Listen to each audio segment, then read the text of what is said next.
Good evening, everybody, and welcome to Music, Philosophy, and More with your host, John Henry Sheridan. Wee.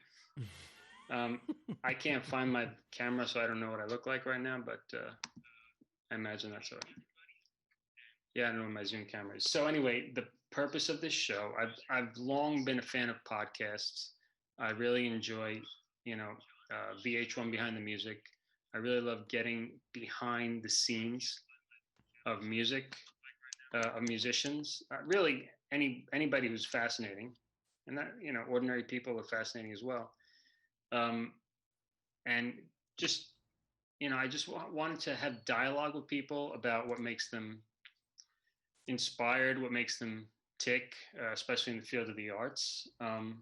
That's where the music part comes in, and the philosophy is, what what is it that gets you out of bed in the morning and allows you to keep moving forward? We all have different motivations, different beliefs, but I'm sure there's a common thread that we can come together on. So, there's a lot of negativity in the media these days, and my aim is to counter that with something lighthearted, positive energy, and to really use this time of quarantine, which is still going on, to really connect with people even further. I think that's a very important thing. So thank you, everyone watching, and thank you to my guest star, Louis La Rocco. Thank you for being here, Lou.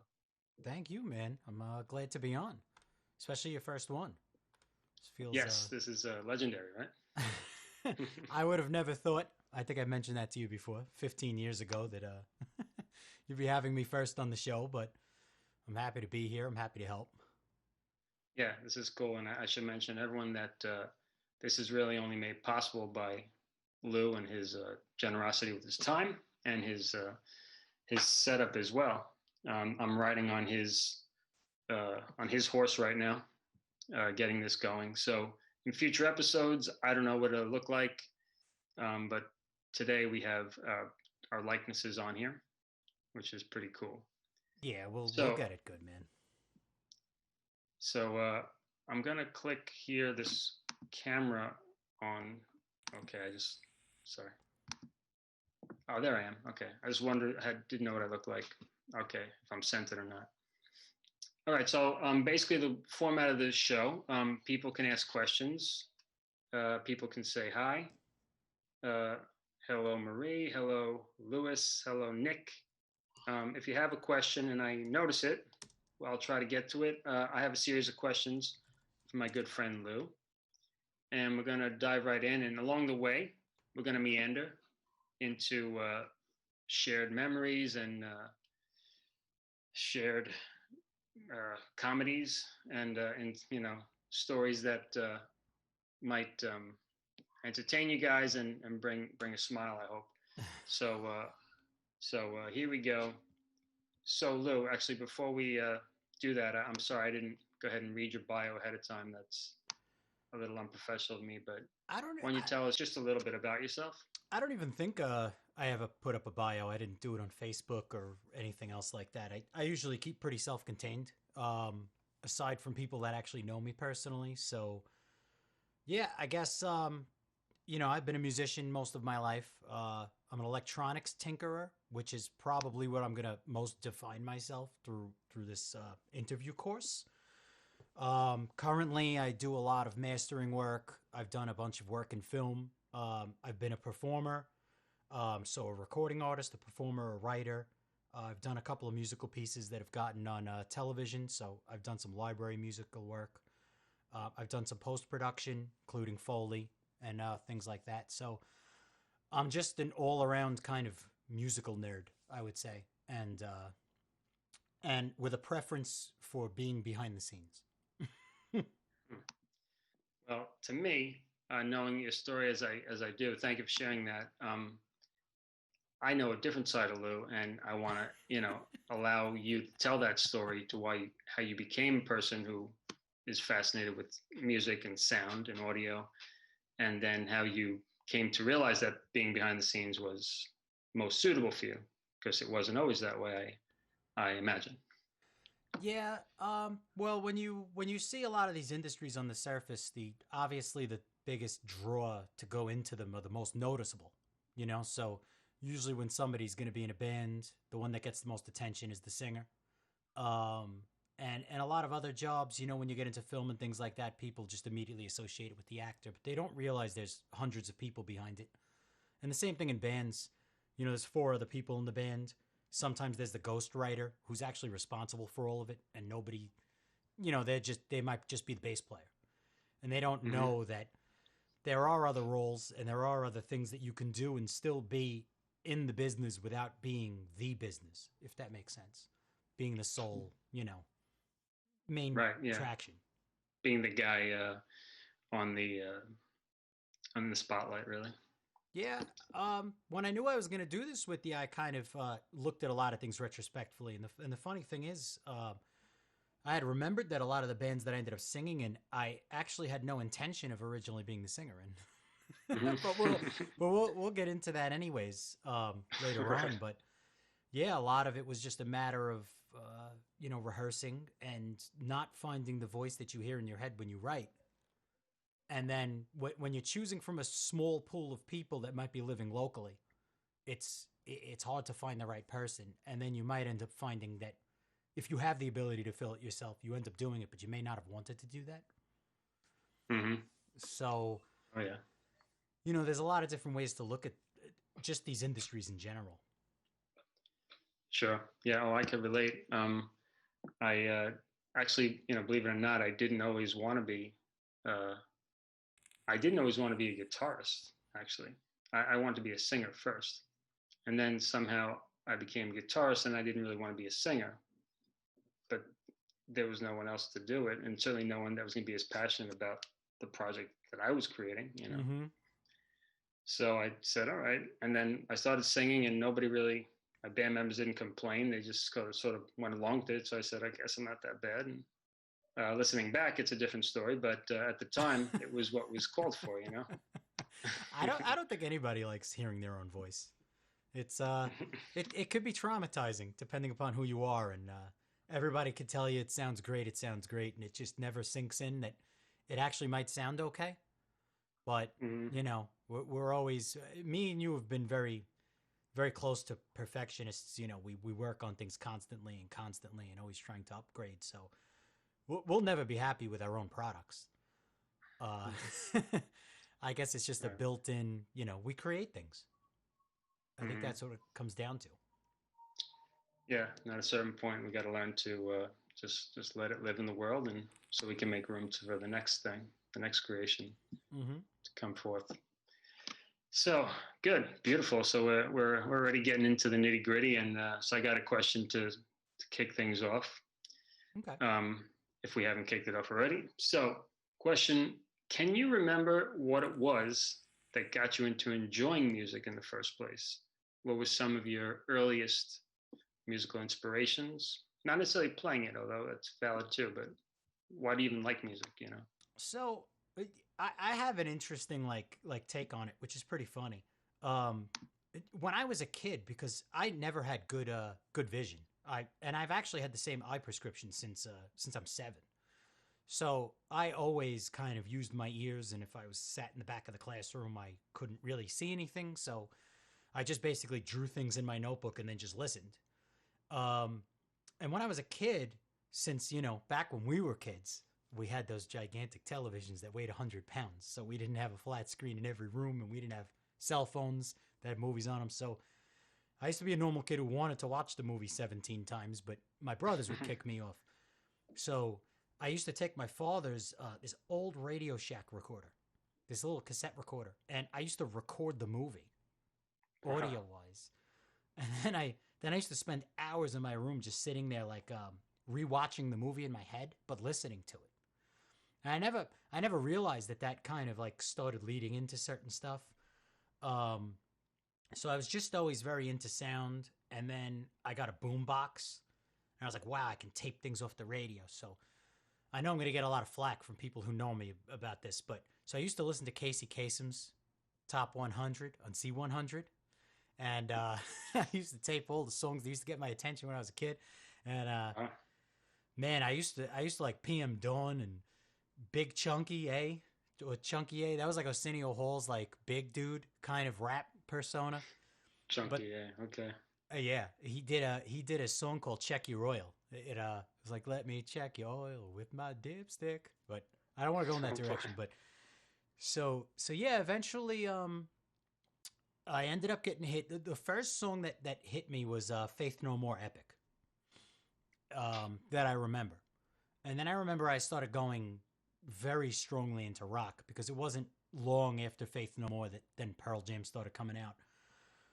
Something I hate to admit to all of my crazy Metallica fans that I always argue with all day long. Metallica hit, and you remember us playing Metallica riffs in the basement when we were 15, you know? Yeah, let me interject there for a second. The first time I ever met Mr. Louis La Rocco, uh, I just found the journal entry mysteriously recently. I've been digging. I'm working on my autobiography, but anyway, it turns out it was the same day that I had my first date with my first girlfriend. Was the Yup. day I met Lou, and he came down with his leather jacket, Studded brown, leather jacket. studded leather jacket.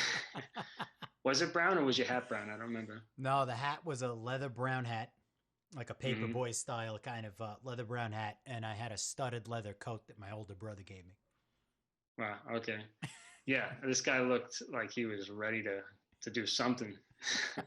And we had a rehearsal or something that afternoon. I don't know if it was like a full blown rehearsal or just jamming around. And then Justin, our friend, said, "Hey, this guy plays guitar," and I'm like, "Oh, all right, interesting." And so gave him my guitar. He started playing Enter Sandman, and so I don't remember exactly the details, but we jammed on Enter Sandman, and then and from there we were associates, and at some point became friends, and then band members, and yeah, a lot of different.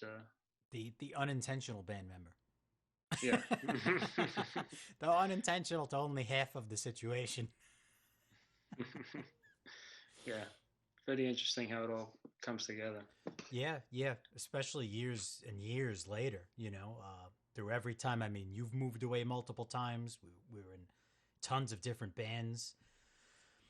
When I was trying to reflect on how many groups they were, it was just, I was like, wow, I played in that many groups. And I know you've had tons and tons of groups yourself. That it always changed different casts, different members, different styles. I mean, I stayed a little more in the same style. You ventured quite far. Yeah, just as a matter of just nature, I guess. So let's see. So you gave me some of your earliest inspiration. So I didn't know what, it was fascinating to me that you said the Radio Shack thing, you would record the movie audio, right? And then listen back to it. So that means you really paid attention to something that most people definitely don't pay attention to, the sound of a movie as like the highlight, the primary point, Yeah. which makes a lot of sense to me now to know that you're very interested in soundscape music, and you have been for a long time. I'm sure that early seed. So you can kind of thank your brothers for that, right? For kind of Yeah. forcing you into that. Unintentionally. I mean, I would never actually thank them because that would be too nice of me. But Right, um, right. but yeah, two larger guys as your older brothers, and they're kind of throwing you off the TV all the time. So I just used to picture the film in my head and just listen to the audio over and over again, like every kid does. And that's what kind of started me into that whole. I wanted a boombox, and then after a boombox, I wanted a 4-track. Then I wanted a mini disc recorder, and every time a new technology came out, I always kind of jumped on it as quick as possible, even if I had no use for it, just so that I can kind of see what it does and what can I do with this and how many places can I record different things. Because I remembered even when we were in high school, we were going to do that show that was kind of like a Howard Stern, creepy Howard Stern knockoff. It was Uncle Scoopy's Playhouse. Do you remember that?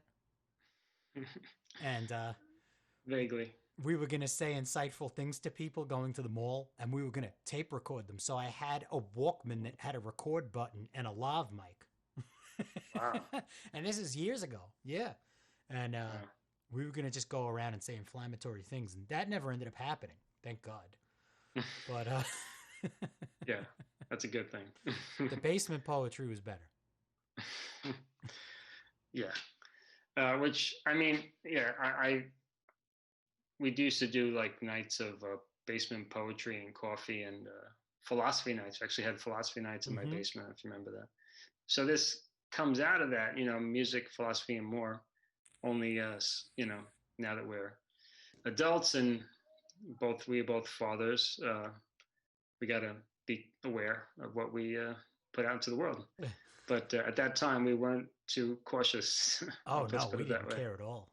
Those are great. Alon's Poetry Club. And when we used to draw the pictures, somebody else used to write a description of what they were thinking, and then we used to draw it out. Oh, man. I mean, it was ridiculous, but you have to say there was some like sort of training because, I don't know, we had stock in the game in a sense just because it was so fun, and we were tribal, we were a bunch of kids hanging out together. And, we had that, I don't know, ranking system, but, we felt like a part of a group. So. But what I think was great, and it's definitely a generational thing, is that, for fun, we were forcing each other to use our imagination.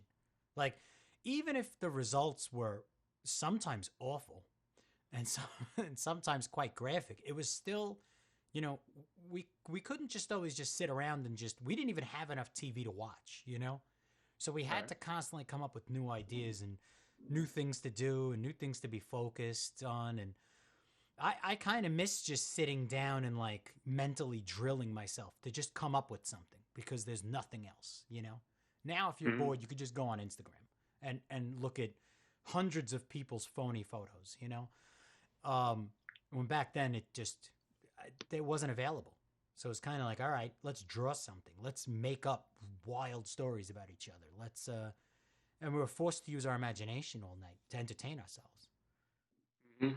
Yeah, it reminds me of the phrase necessity is the mother of invention, right? Yes. So in a way that was kind of has some of this, it was for us, many people. So just a shout out to a couple people joining. I see, Sean O'Hara, Dominic Festigallo, Josh Salant says, hello, Lou, and he says, your camera is amazing. I miss you guys.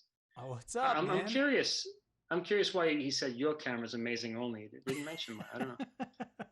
Hey, Annalisa. Hey, Meryl and Anya and Dennis. And if I'm missing anybody, I'm sorry. So I'm going to go into another question for Lou.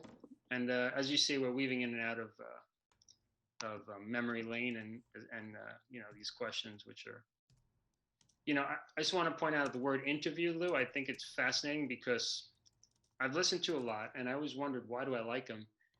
And then you think the word inter, meaning like getting inside, right? And a view, like a look. So it's like you can cut into a person at any unique angle and get that view. Yeah. There's so many angles you can cut into someone, that interview. So that's why, I don't know, it's just a fascinating format to me. Yeah, and you can see exactly what angle, like why they chose to do certain things and why they do certain things because it's coming from a specific route or a frame of mind or why someone may have chosen paths. Yeah, so that's why when I knew you wanted to do this with me, I kind of started looking in to a lot of stuff I did. And it brought to light a lot of things even for myself to actually sit down and think about it for a second. And I was like, oh, that kind of ties in. That's weird. I hadn't even thought about it. All right. So next question. What were the names of your first 2 or 3 bands? And then let's start with that. What were the names of your first 2 or 3 bands? If you feel comfortable with sharing. I believe the first one was Nestaria. And that was with Justin, Joe Fizz, and Mike Palmieri, I think.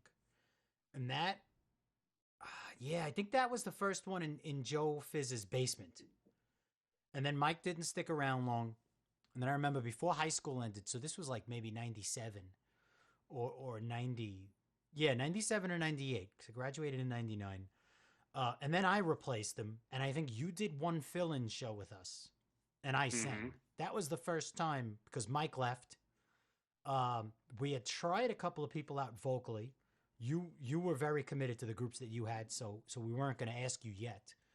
And yeah, I fell into doing it, and I was terrible. I mean, not that I ever became a great vocalist, or but back then, like no training.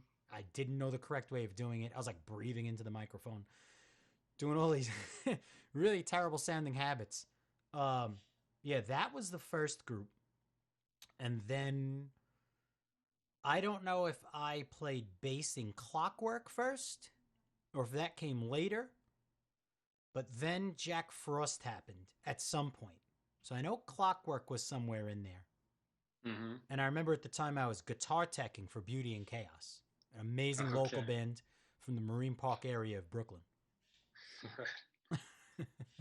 Yeah, wow. Yes, it's very helpful to get other people's take on certain time periods because I'm piecing this all together year by year.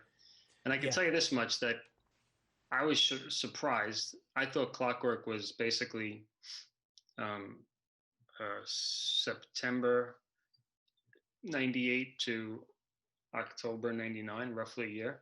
And in my journal, I just discovered that we didn't actually call the band Clockwork until the spring of 99. We were still calling it Beauty and Chaos, even though it was just the three of us and it wasn't really the Beauty and Chaos anymore.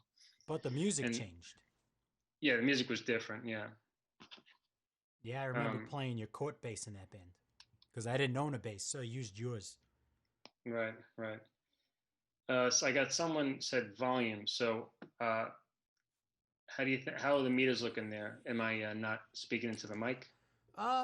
We could up it a little bit. I don't want to clip the output, but we could go a little louder. Mm-hmm. I'm gonna put you up a couple of decibels. I'll come up a little decibels. I mean, we're almost at the orange, but I didn't really want to hang out in there. But you know, if it clips, I'll lower it again. Okay. All right. So that was Darlene who said volume. So thanks, Darlene, for giving us some feedback. Yeah, anyone who you know wants to enhance the show with constructive feedback, we appreciate it. Remember, just go easy on me. This is my first time as a talk show host. So yeah, right. When I hear your memory of something, you know, when you hear another person who shared a similar time period and you realize their experience and memory is a bit different than the way you remember it, just goes to show like memory is such an unreliable thing, actually, right? Especially in now, you know, when you're 40. Yeah. I don't know if you feel that way, but I do. Looking back, I'm like, wow, I thought that was that, and it wasn't. You know, especially when you had particular vested interests or opinions on something, like you didn't want to think that something was the way that other people may have viewed it. Especially when it was embarrassing. Sure. You know, yeah, things are definitely not as accurate. And I believe we were speaking about that the other day as well, that we were talking about, you know, consulting others for projects going forward. And things were not always what us individually thought they were all the time. and then looking back at it, since it's not fresh anymore, and you know, you could take the bias away or the embarrassment away of it, you can kind of look at it and say, all right, that is possible that I was wrong, even though you still don't want to admit it. Yeah, right. Yeah, it's as long as, you know, we can actually look back at our life and you know, have a laugh and also realize that to see the gold, you know, amongst the mud, you know. Yeah. That, you know, I think that, and it's all worth it. So where did you rehearse? Where did you perform with those three bands? Where did you promote, or how did you promote those days? Because I'm sure it would be very different than the way people do these things today. Yeah. Well, the same way as you, man. I think we used to co-promote a lot of stuff too. MySpace was the closest to a digital realm, aside from if we had a friend that was in WSOU or not. Right. We always knew somebody that was at the college, and those people would give us some airtime, and that was it was a New Jersey station, right? WSOU, or that was Long Island? Trying to think, yeah, right. I think I don't remember. Maybe that was Jersey. Tommy There's Zavitas, if you're watching, which was it? You probably Ye- remember. Yeah, and that was the closest to, terrestrial radio that we can get to. And MySpace had just come up. So I remember, coming out of high school, we were all doing MySpace pages, all trying to advertise in there. But before that, we were forced to do it because we had to sell tickets. And that is Hmm. something that I've been out of the curve for a bit now, going on about 7 years, 8 years, and especially everything that's happening now. Lord knows if that whole angle's changing, but um, yeah, I'm forgetting the original question slightly. Where did you? So you went into promotion, but where did you rehearse? Like, Oh man, just if you could throw out a couple of names of rehearsal studios, it could have been someone's basement, or if you don't want to say the name, whatever. But if it's we basements, definitely local we studios. definitely did basements. Hmm. There was another place with an F that was made up of, I think, an 8-letter word starting with an F. I'm not going to give them any type of uh, even like 5-person advertisement, but there was that spot, and that was pretty much the most popular rehearsal spot. Right. Down the block from where you guys were living, Hmm. there was Ace London, Yep. and I remember Joe was running it at that time, but it went through a lot of different hands. And Right. Yeah. and then there was I remember Vinny, but I didn't rehearse at Vinny's as much as I always recorded there because his that. Okay. rehearsal rooms were a little smaller than everywhere else, but his recording was light years better. So Yes. Hmm. so I always remember going to Vincent's, and I've got nothing but great things to say about him. I don't know if he's even doing it anymore because I had already moved when everything went down with the studio. Kind of made me sad, Hmm. but Yeah. Yeah. The Electric Plant Studios was certainly one of the high points of the Brooklyn, our area of Brooklyn music scene for many years. Especially, I mean, it was run by someone else a long time ago, but when Vincent ran it, it was a sort of a refuge. You know, yep. you had a guy there who actually cared about people and actually knew how to get good sound and had some sage advice to dole out when someone needed it. So Yeah, it was a good place. I remember after I had that accident, he the first day I came back to rehearse again, I remember he was like testing the mics right in front of me. Like Hmm. he would take my guitar, touch the mic, he was checking the wiring, like he made me feel so comfortable.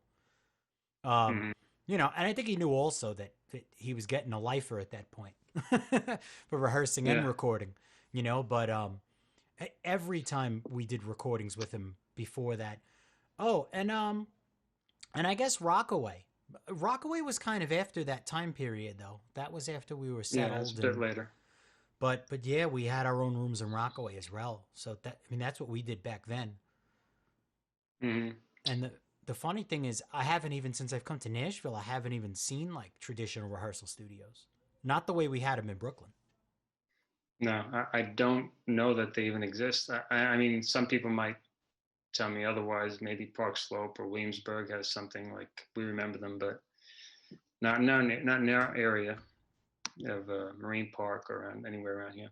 So Tommy cleared it up for us. He's Okay. he's in my chat right here. He Hmm. said that it was in Jersey, WSOU. Thank you, Tommy. We're getting Cool. old.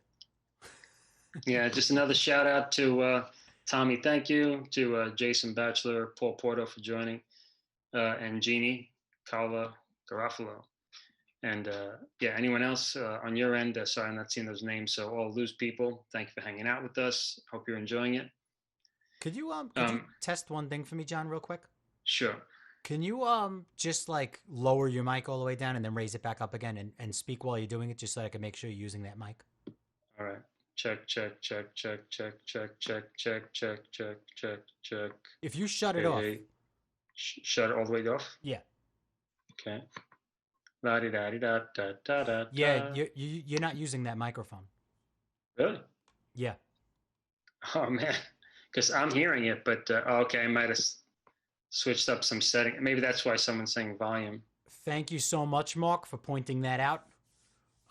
Yeah, I Mm. just got a message from my buddy Mark from the After Hours show.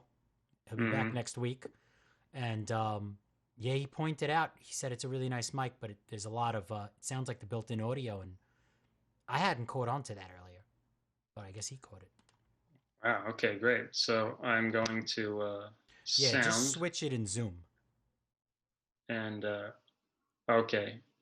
So my output is multi-output Scarlett. Put to Scarlett. Yeah, put the mic to Scarlett. Okay. And input leave on Scarlett. It is Yeah, on because I'm Scarlett? hearing. I mean, headphones, right? Okay. Do you think it sounds any different now? Do you have it set up on Zoom? I'm not seeing Zoom in the sound.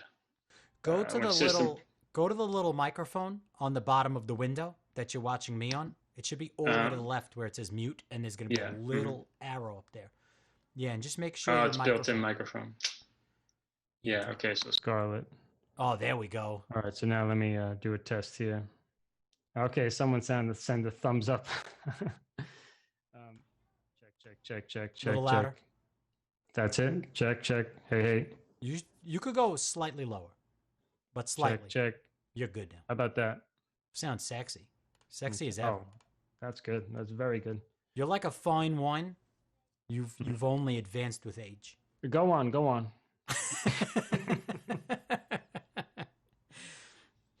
And shout out to my friend Antonio Cortez. He actually was the drummer of Plush, which the Stone Temple Pilots tribute band that I played in with the Z Brothers in early 2000s. I see he joined. What's going on, Antonio? All right, so Lou, I got another question for you. Oh, wow. Where did you perform? Oh, man. With the earliest bands. And then if you want to go into the later performances, feel free. Well, I think hometown for us back then, it was Lemoore. That was the main spot. And we got in pretty early. And we rode it out for a while. I'm not too sure if there used to be two venues. There used to be one gigantic venue. And I don't think we hit it before they split the two off. They ended up becoming like a nightclub on one side and then right. and then the rock club on the other. And I think that's really when we hit that. But other than that, I mean, we've played CBGBs. We've played together at CBGBs. I know that. And I had an earlier Jack Frost show there. Wow. I guess Beauty and Chaos. We played CBs too. So CBs was a part of that era, right? Yeah. And I guess it depends on the band. When I was in another band called Caden, we were kind of tied in with the hardcore like environment. We weren't necessarily a hardcore band, but we were. So we played a lot of those more low key bars in Queens, and I think we played a couple in the Bronx as well that catered specifically to heavier music. When we were younger, there were a lot of places to play. The Bank. I remember the Bank. Spiral. Did you ever play the Spiral? Oh yeah. Yeah. Across the street from the Bank, really, on Houston. There used to be so many spots down there to perform at, and man, I've been gone for so long. And a lot of them have been gone for so long, even before I left. I'm trying to remember. Well, we did Don Hills, right? Yes, So that was Don later, Hills. And there was another spot I was specifically playing a lot, Arlene's Grocery. That was another great venue. And we did with Machine Elves, we were opening up for the live karaoke, I believe it was, on Monday nights. So every Monday we went on about 7 o'clock, 8 o'clock at night. It was a really great slot. And they ended up doing, I believe we did our album releases there too. There were a lot of places in New York years ago. Oh yeah, we played. Did we? I don't think we played Continental, did we? I think we did together. I think we possibly. I'm sure one or both of us have played. I don't remember if we did together. Then there was that basement place that we played. The Basement. I think it was called. Maybe but I'm thinking of a different place. It was near where Tower Records was. It was like a block away from Tower Records. Remember that place? We did a real late show there. We did late shows at a lot of spots. Right, yeah. Hello, Alexis. Hello, Joseph. thanks for the feedback, Paul, on the sound. My friend Paul Porto says it sounds fine. So. Oh, awesome. And Tom Scuderi jumped in. How you doing, Tom? Oh, great. He jumped in on this side. And we played Starland Ballroom. Let's not forget that. Yeah, let's address that question. Our good friend Khan, a pencil people and also a rocker from our era, pencil person, sorry. He asked the question, so I'll direct it at you, Lou. What was it like to play at Starland Ballroom in New Jersey and open up for the Misfits in 2005? I think, right? I don't think that you'd get the best response from me on that. Because I don't think I've ever really enjoyed live shows. But what I would say is it wasn't bad. But one thing that I found was a lot of the times the bigger the venue was, the more difficult it was to play a lot of the times because there's a lot more of a distance between you and the drums. And then depending upon how the front of house sets up the mix, it could be a lot more difficult to hear the band. And it opens up a lot of feedback issues. I remember when I played Starland with Machine Elves, I had a great time. I mean, now I think I'm just nitpicking the venue because I was just a guitar player in that, so I can walk around the stage and I wasn't stuck to the mic. But to address it from the area of opening up for a band, I think the Misfits were awesome to open up for. We had run into him. I'm forgetting his name, the bass player, because Danzig wasn't in the Misfits at all. So, right. And he was super nice when I ran into him, and I don't have anything bad to say about the group. It was cool. I did like doing stuff like that, but from the angle of the performer, it was always a little tougher because you were forced to sell tickets under that banner. So it sometimes put a little pressure on you. You know, they gave you 150 tickets and they say, hey, you know, you're going to sell these for 40 a piece. And you're going to really like bug all your friends and they all have 9 to 5s and you know they don't want to be out that late. Right. And then wasn't there this thing hanging over our heads that if we don't bring the X amount of money that makes up that math, that we don't play. So if we don't sell those tickets, then we pay it out of pocket. I'm not sure if it was that show specifically. I do remember one show, it did turn out like that. But I think I remember one also being that whatever you would make out of the ones you already sold are going to be kept. So basically, like we used to get $10 per ticket and sell them for 40, stuff like that. Okay. And then literally, if we sold 70 of them, got 10 a piece, that all goes towards the ones we didn't sell. So okay, something like that. Yeah. Lousy system. I mean, I can't blame the guys who run it because you're dealing with all sorts of people when you're a rock club promoter, I'm sure. Mm-hmm. And you know, who knows what they have to deal with. But the system itself was just not fun. This pay to play essentially is what it was, right? Yeah. Tom actually just wrote in a question that I think is going to be coming up in a couple of minutes. He wrote that Love is a Myth was my favorite Level 6 song. How long did it take you to write this song? Oh, wow. Yeah, okay, so let's jump to a question that might give you an answer, a chance to answer that. So can you think of 1 or 2 or 3 songs that you wrote that really reflect a certain moment or time in your life that you feel proud to have written? Yeah. So I actually think I can name 4, and they all go down under a very, very similar explanation or the same reason, really. So I would start with Love is a Myth, and I wouldn't necessarily say that it's a song that I'd be proud of performing today. Definitely because I've become a father. My views on certain things have changed since then. But the one thing that I noticed, so to answer your question, Tom, was that song, from what I remember, it was a Saturday morning rehearsal. I don't know if it was 10 or 11, but it was, for us, I'm that's pretty the morning. sure morning for us meant 2 in the afternoon, but at that time. So it was early. Yeah, and I also remember, so I was hungover, like usual, on a Saturday. That was a normal occurrence. And my mother also made me chicken cutlets that morning. And she used to make them very, very greasy. I don't want to pull her into this, but very, very greasy chicken cutlets. And I had already started getting like acid reflux issues around that time. So I remember walking into the studio, hungover, I'm tired, and I had been fighting with my then girlfriend in that time period. And so pretty much we did a rehearsal, I think. We went over what our set was going to be for a show coming up. And I don't think anybody really expected it, but from my recollection, you started playing a riff using chords that another band was known for using.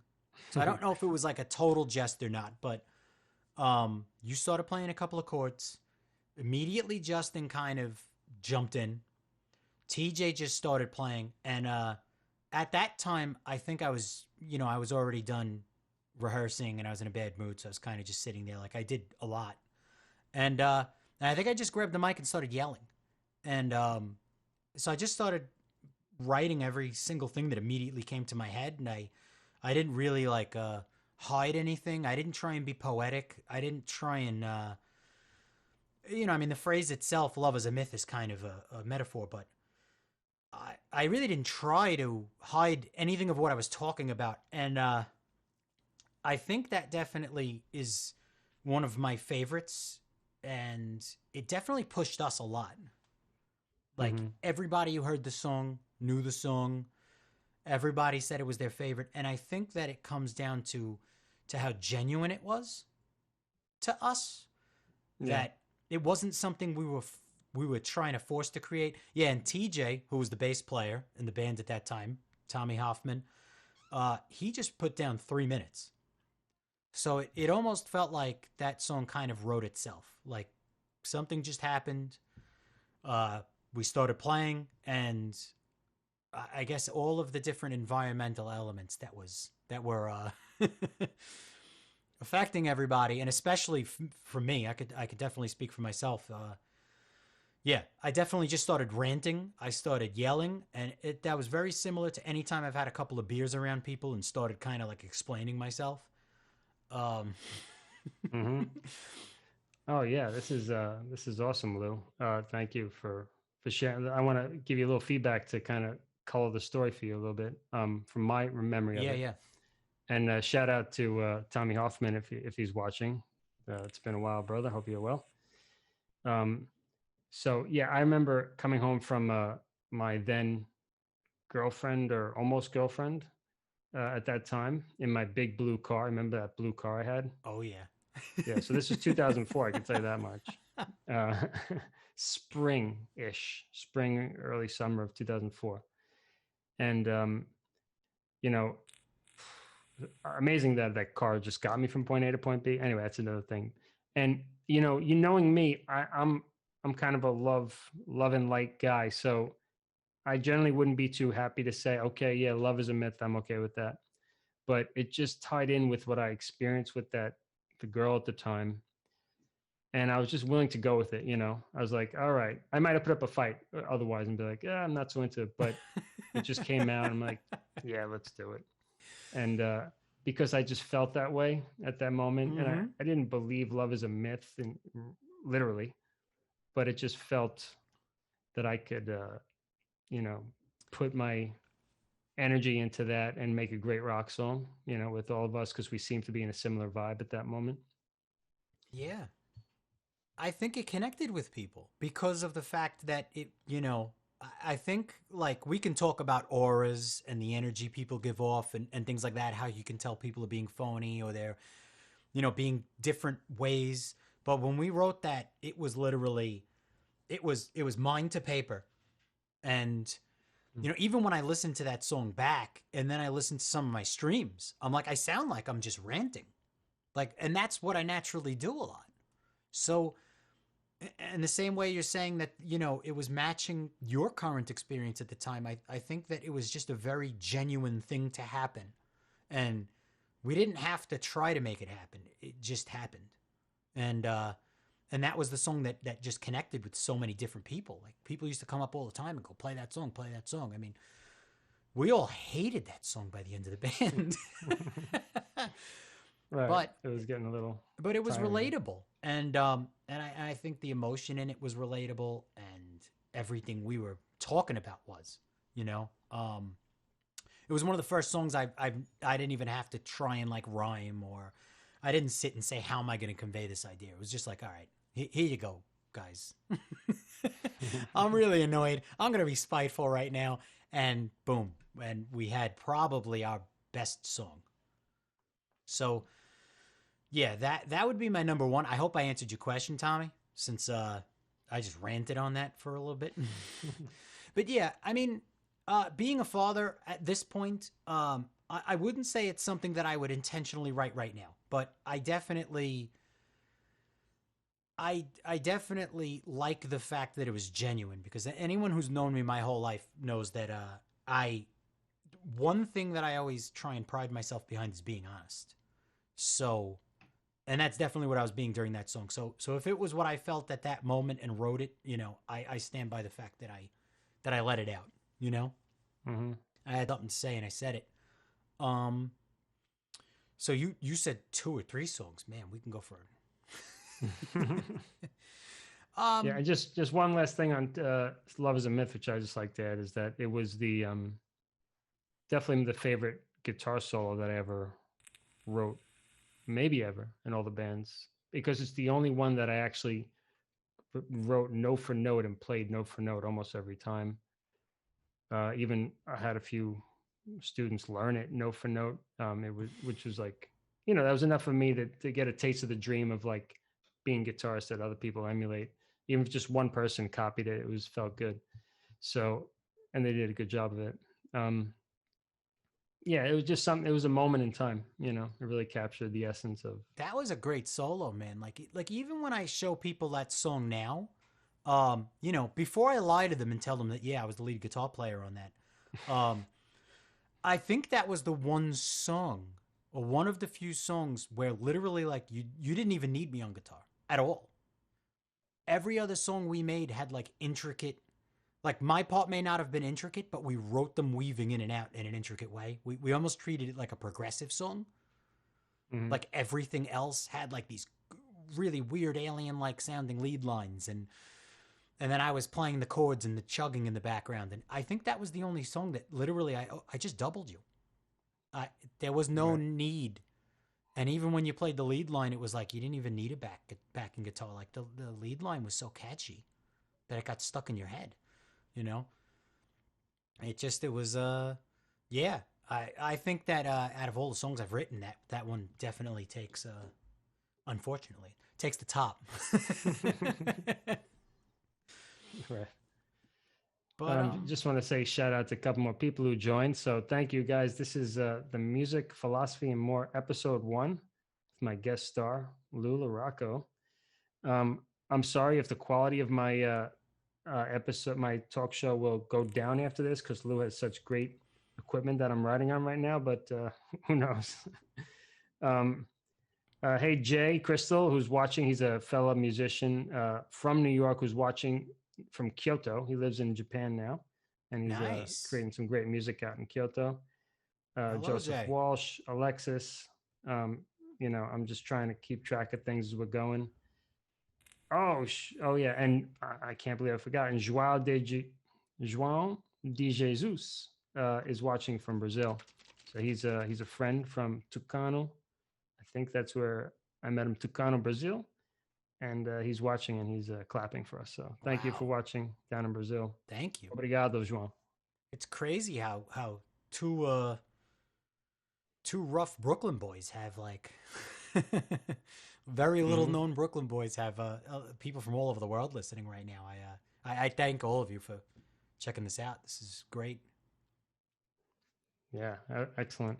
So Lou, can you give us one more song? Unless you want it, you have 2 more that you really would want to share about that you wrote that really reflect a certain moment in time that you feel proud of, or like just like, yes, I'm glad that happened type of feeling. I'll name one other one. So I'll keep it a little shorter. And you know, if anybody who is in other bands with me, please don't take this to offense. This is going to be a very level 6-ish /0 frequency type thing, because I'm on with John Henry. So it's the first things that are coming to mind. But another one that was really big to me was I don't know if you remember the last song we wrote as Level 6. I ended up kind of reworking it towards the end, and I ended up doing it in Zero Frequency as a little different of a song. It was a little more electronic. It was called Way Off Track. Yes. I remember you playing it for me, I think, in Mr. RC's studio, like shortly after Level 6 said goodbye to each other. It was that song very much, and it's gonna caddy off of, I guess, some other stuff that we're gonna talk about shortly as well, because I think at that point in time I kind of knew that I mean, we were having band issues, but I think that internally I started realizing that I really didn't want to be a singer. I was starting to kind of say goodbye to that, because Zero Frequency was the last band I sung in, and that was it. My singing career had ended, unless it was like voiceovers or something jokey pokey. But yeah, I think right there I had decided I didn't want to do it anymore. A lot of the things that were going on with us at the time were really bothering me, and that song was kind of my outlet, kind of stating, what some of the issues were, what I was going through personally, like how I was feeling about things. And for anyone who's not familiar with the song or not, it was funny that I also brought it into Zero Frequency, and unfortunately, like I feel kind of like that band was started on the wrong foot, because I was already in the wrong headspace. And so the lines in the song were "Start another day, can't look back, just another way off track." So it was I was kind of just bluntly stating, I'm starting something new, and it's basically it's going to be the same thing. And I kind of already knew it. And I don't know if, to a certain extent, from a very existentialist standpoint, like I was creating a repeat. Although things didn't go down the same way that it did with Level 6, I don't know if it was something that I caused, because I had already decided or already made myself think that was what was going to happen. But yeah, that was that's on my SoundCloud under Louis La Rocco -1. If anybody wanted to hear it, it's called Way Off Track. And that song definitely, it was very, very genuine in that, like, I felt every single thing I was saying in it. And I had to get it out. And now looking at it retrospectively, it seems comical that that band kind of went in a very similar fashion. Mm-hmm. And I had let it go, because I had already decided from the beginning that, started getting some health issues, like singing health issues. Not any major health issue, thank God. But yeah, I had already kind of known that, like, that chapter in my life was kind of being closed, or it was coming to an end. And yeah, that song meant a lot to me at that time. So yeah, I remember when you showed it to me, it was like, must have been 2007 or something like that, and you were proud of it. I sensed that. So yeah, that's great. And yeah, please feel free to put the song link in the show notes if for anyone who might want to listen to it, if we can remember that. Yeah, I think I was mostly proud of it because that was my first departure from being in a traditional band, because most of that was done between me and an old friend of mine, Rob Carpenter. And he really helped me with that. I mean, he did the bulk of it. I'm not going to say he really helped me. But it was the first time I literally, almost as if I were a solo artist, kind of broke away and said, okay, and that's another conversation that's probably going to come up soon in this podcast, just a matter of taking responsibility. Like, I took responsibility to finish that song myself, and I didn't want to rely too much on too many other people or make them do things they didn't want to do or argue about the way it should be written. I just kind of wanted to get it out, and when it was done, I was very relieved, even though I still was giving myself a premonition of what was about to happen again. I was kind of telling myself, right, hey, bud. Yeah, it's fascinating how the life of an artist really. All right, so let's see what other questions. Yeah, so and then I just see here on the bottom of my notes here that open talk, funny stories, memories, dreams come true. Remember when? This is all just kind of happening naturally between the questions, so we don't have to worry about that. So Lou, would it be fair to say, there's another question, that you were chasing the rock star dream for a good portion of your youth? So yeah, this caddy's something that we were kind of talking about earlier. I think it, for me it did and it didn't. Because I was always the quiet kid, and people who remember me from even before high school, I was never an outgoing kid. I just kind of hung out in my house. I played guitar. I used to actually write poetry. I think I've shown you a number of them years ago too. Hmm. And Yeah, sounds familiar. I used to be a lot I guess sweeter of a kid than I had grown into. Um so yeah, and then when I became the vocalist, it was more because we couldn't find somebody. And then very slowly, when I had the responsibility of being that person that kind of was getting the tomatoes thrown at them if something went wrong, or couldn't have as much fun as others on the road because I had to save my voice. I very slowly started realizing that like it wasn't something I wanted. I wanted to continue, recording the movies on the Radio Shack recorder, and I wanted to keep programming the drums and producing, but I kind of didn't want to be in the front.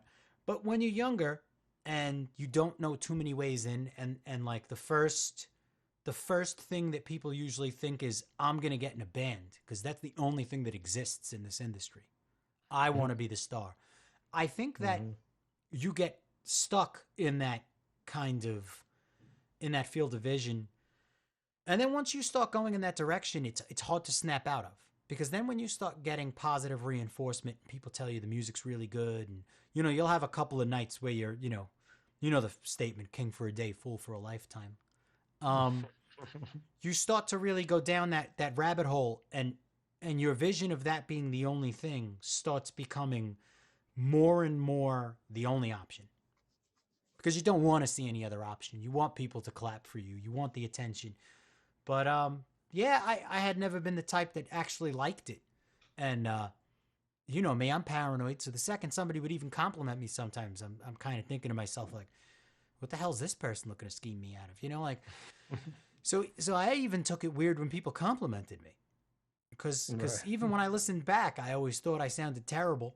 So I was kind of like, if I think I sound terrible, how can anybody think it sounds good? So, and I think that was the beginning of the, the term you used for me the other day, the facetious Lou.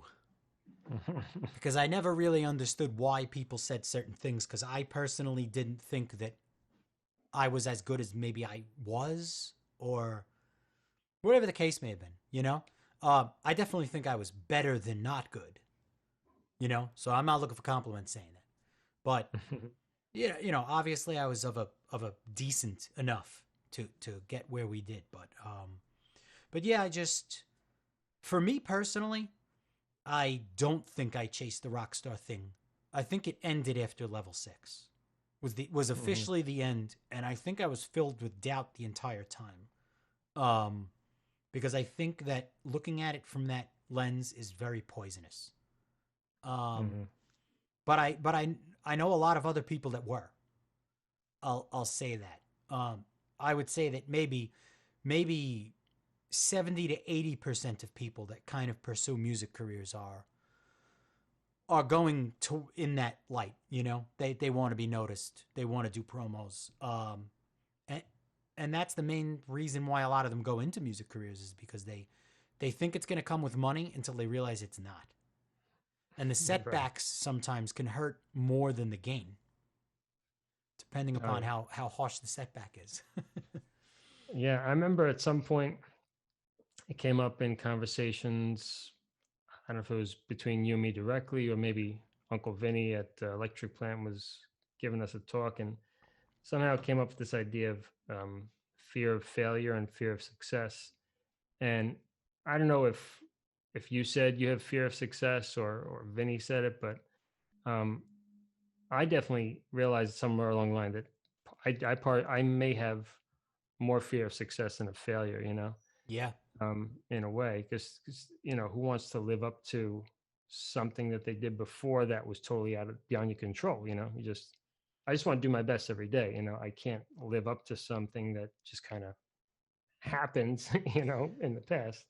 Yeah, it's rough, and as we were talking about it a little bit the other day, when people start praising you for doing the things that normal people don't do, you tend to start doing wild things, and then you start becoming magnetic because people start kind of living vicariously through you, so they'll kind of push you to do even wilder things, Mhm. like, and I think that's what happens a lot with fans, is that they look up to you because you did something they weren't capable of, and now they're going to root you on to do something even worse. And and a lot of the times when I give people crazy stories that I'm not really going to get into, like some of the crazy ones, when people say, "Why would you do that?" I simply just answer them, well, I could. So when you're presented with an opportunity that people are going to give you a total free pass for because you're that guy, and then you do it, and then after that, I mean, thank God we haven't done anything absolutely totally horrible, so I can live with the stuff we've done, but some of it was on the wilder side, some of it morally was slightly questionable depending on what angle you look at it from, but thank God no children, cats, dogs were harmed in any of our stuff. So again, I can live with Right, it, right. but I can see how that can really create a very poisonous movement forward. And yes, I think I remember exactly the conversation because it was me, you, and Vinny. And yeah, I was at a certain point, I was looking back at what we were doing and how it was going, and I was very afraid that if I would have become that person, that things were not going to go well. Mhm. And I was becoming very self-aware of it, that things are not going the way I want them to go or was hoping they would go. I think they were going in a rough direction, and I think to a certain point you were a very good anchor to that, because as much as I made fun of you, like for climbing trees and and being one with nature so much, I made fun of you, but I thought a lot of the same way. So it's Mhm. kind of like my natural younger, more innocent side was kind of like, was understood a lot of the things you were worried about, and then the other sarcastic, facetious one that was coming out was kind of, being going against you or others, you know. Right, right. Mhm. But yeah, because it's funny when we look back at that band, as much as me and you would poke at each other like brothers would, like we never got into any major catastrophical battles where we weren't going to talk to each other for 5 years, or we couldn't be near each other. Most of it was just kind of like a frat house hazing, Yeah. or Mhm. like making fun of what you were eating for lunch, or it was all very Yeah. minor, minuscule kind of just poking at each other. Yeah, I remember you and I had this dynamic of like mutual respect because we were both band leaders in our experience in our past Mm-hmm. at that point. We knew what it was like to carry the weight. And now we were able to work together and share the weight in a way, not to take away from our other band members, but we had that experience. And that kind of, we had a camaraderie from that, Yeah, yeah. and partially, And amongst other working things. with you broke, you know, it definitely brought a lot of future things up, which I'm sure is going to come up very soon. But it brought up a lot of opportunities for me that at the time I probably wouldn't have seen coming in the fashion that it had. And I'm grateful for it at this point, where it's gone since then. Hmm. Excellent. So I just want to say shout out to a couple more people. So thank you guys for hanging out with us, guys and gals. This is Music, Philosophy, and More, episode 1, our maiden voyage. Lou is gracefully allowed me to ride on his wave here and support the show. He's our guest star, Louis La Rocco. I just want to say hello to Lonnie Friedland, who joined, and Lisa Markowitz, Tony Ciaramello, Michelle Evans, Joan again, Melvin Lasky, and Brandon Barbito. What's going on, guys? Melvin's here. Yeah. We Melvin's also have Victor Montanaro. Mm-hmm. If you remember Ralphie Montanaro, his brother. Oh, sure. Right. Victor's a fellow Tennessean with me. Congratulations, Victor. I know I told you that like 2 years ago, but yeah, he lives about a half an hour away, I believe, from where I am. So he's also a fellow Nashvilleian. Nice. So yeah, he's in there too. All right. So there may come a time where I take a bathroom break and I allow you to entertain our friends for a minute. Is that acceptable, Lou? Sure. I can. But I think I can go forward a little more. So, got another question for you. Are you up for it? Yeah. As many as you got, man. All right. So, can you tell us 2 fond memories of pursuing your musical career? 2 fond memories, like, I don't know, maybe stories you like to tell, or just kind of. It could be the simple one, It could be like, the time you threw rocks at the window in my bedroom. It could be. It doesn't have to be glorious. It could be whatever it is that you remember fondly. Well, that's the time I finally convinced you to work with me. And I remember you facetiously tried to play a game with me, and you said that if I didn't show up, I think it was already something like 4 a.m. or 3 a.m. at your house. It was late. And we had already been doing that poetry all night and racking our brains. And I think that the show was coming up in a week. And I asked you to play guitar with us. And you were like, when are we going to rehearse? And I said, tomorrow morning. So then you said, okay, if you show up, and I think at first I said 10 a.m. And then you went, no, 8. And you're a person that I've known for more than half of my life. But at the time, I was already kind of catching on. Like you like your sleep. You love your sleep. And you made it 8 o'clock. And at the time I didn't drive. I don't even think I came to Marine Park on my bike. So I had to walk home. Yeah. So basically you said 8 a.m. and I said, no problem. I'll be there. And so I walked home. I ate a can of tuna. And then I walked all the way back. Holy cow. No sleep? And I was looking for pebbles because I knew a big rock, you don't want to shatter a window. But I was just tossing these pebbles off your window, and I was going, John. And you just opened the window and stuck your head in like the greatest look of disbelief I think I've ever seen, that you couldn't believe that I showed back up. And yeah, you ended up playing the show. You ended I was up good to doing my that. word, right? Yeah. Mm-hmm. But I would say another one that really takes the cake was, and not because of what we accomplished, but what we actually had the guts to do, was when we went to Los Angeles, and there was no goal other than get into a record label, and we knew that none of them were going to talk to us.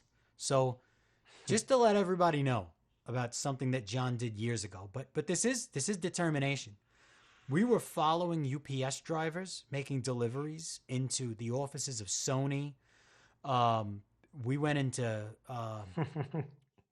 Island. We went into what was some of the other labels we hit? We hit all the major ones that day. We hit Century Media, right? Yes. And we did one of the creepiest things of all time. Remember when we waited?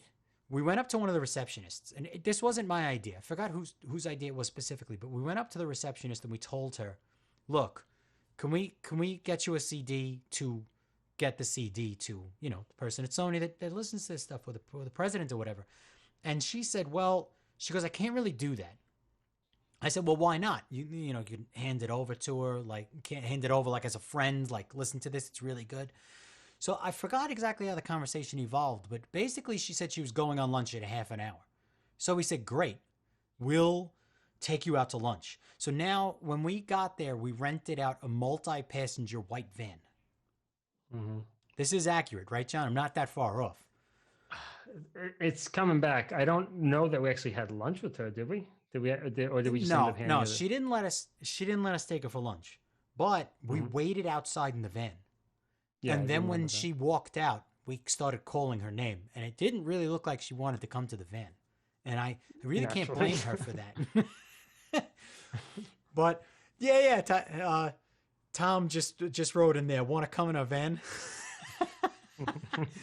Yeah, but the funniest part of that was like, so she came over, and we had no negative intentions. We legitimately, I mean, the situation that was presenting itself was really awkward, right? But we didn't mean anything wrong by it. So she literally came to the van. She spoke to us for a couple of minutes, and then I think, what was it, about 2 hours later that the one of the higher ups from Sony actually texted us. Now, it wasn't good news. It wasn't like we were getting a record deal, but just the fact that she threw it on the desk was like, Right. wow. It was something like got your package or something like that, maybe. Yeah, and that was really cool. And yeah, that's definitely a time out of everything that definitely stands out. I mean, I think an obvious one would be to say that we went and worked with Sylvia, but the first LA trip, just because Mm-hmm. we went there with just the goal of walking in. And we did. And we did walk in. How many people said, we can't take this? We can't. And we just kept walking in, and we were ringing the doorbell and waited till somebody else went up. It must have been so bizarre seeing these, like, they were five Yeah. pretty scruffy looking guys, just like determined to, I don't know what we thought we were going to do, take over the building or something, but we just wanted to be heard. Yep. Seen and heard. And you know what? There was determination in that. We had a point in it. We made it really fun.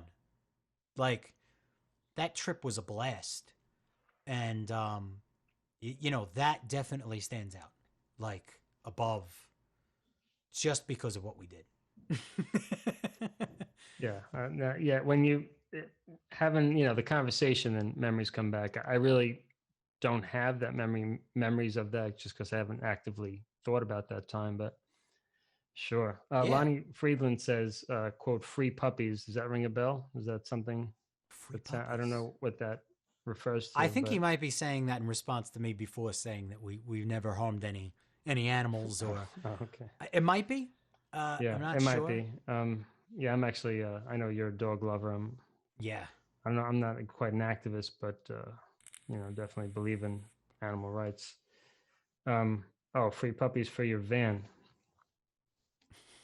I don't think having puppies in the van would have been too good for the puppies or us. Oh, he's getting into very, very rough territory right now.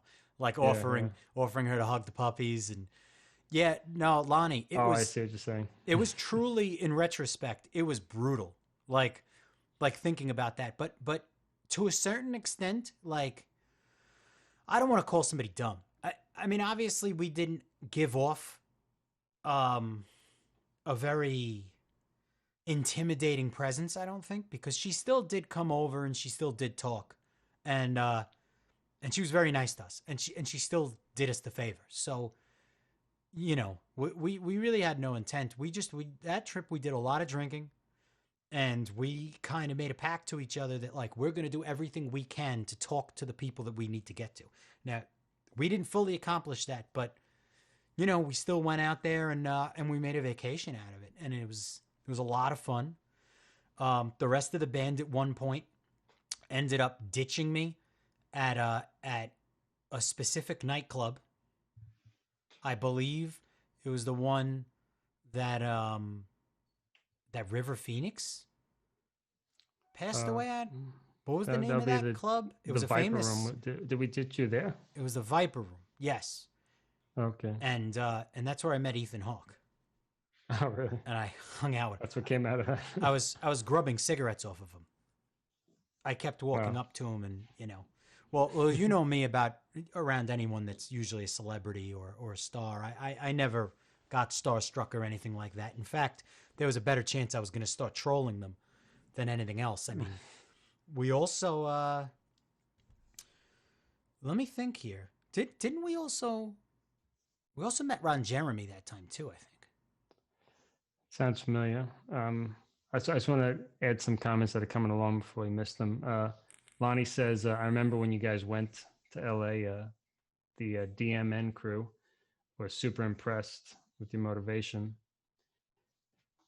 Yeah. Cool. Thanks for that, Lonnie. You guys kept us on our feet. Yeah, you kept us on our feet as well, man. You guys were very motivated with lots of shows. Yeah, you guys played in Brazil for TV. I remember that. Oh yeah, that was big. Mm-hmm. Yeah, we were all trying to do it, man. Yeah, I'm impressed by you guys. I enjoy going to Dirty Mother Nation shows. I have a question from a Brazilian friend, João, saying, in this time of coronavirus, people need listening to music. This is a good way to run away from mental diseases. Music helps us to feel happier even when we're in trouble. That's my opinion. What about yours? So what do you think about the importance of music during the coronavirus epidemic in particular? Definitely. And there's even a place for very, very depressing music, which I've always tended to be a bigger fan of, like Soundgarden, Super Unknown, and things like that. I've always liked more depressing things because I think for a long, long time, I've been more of a depressive person.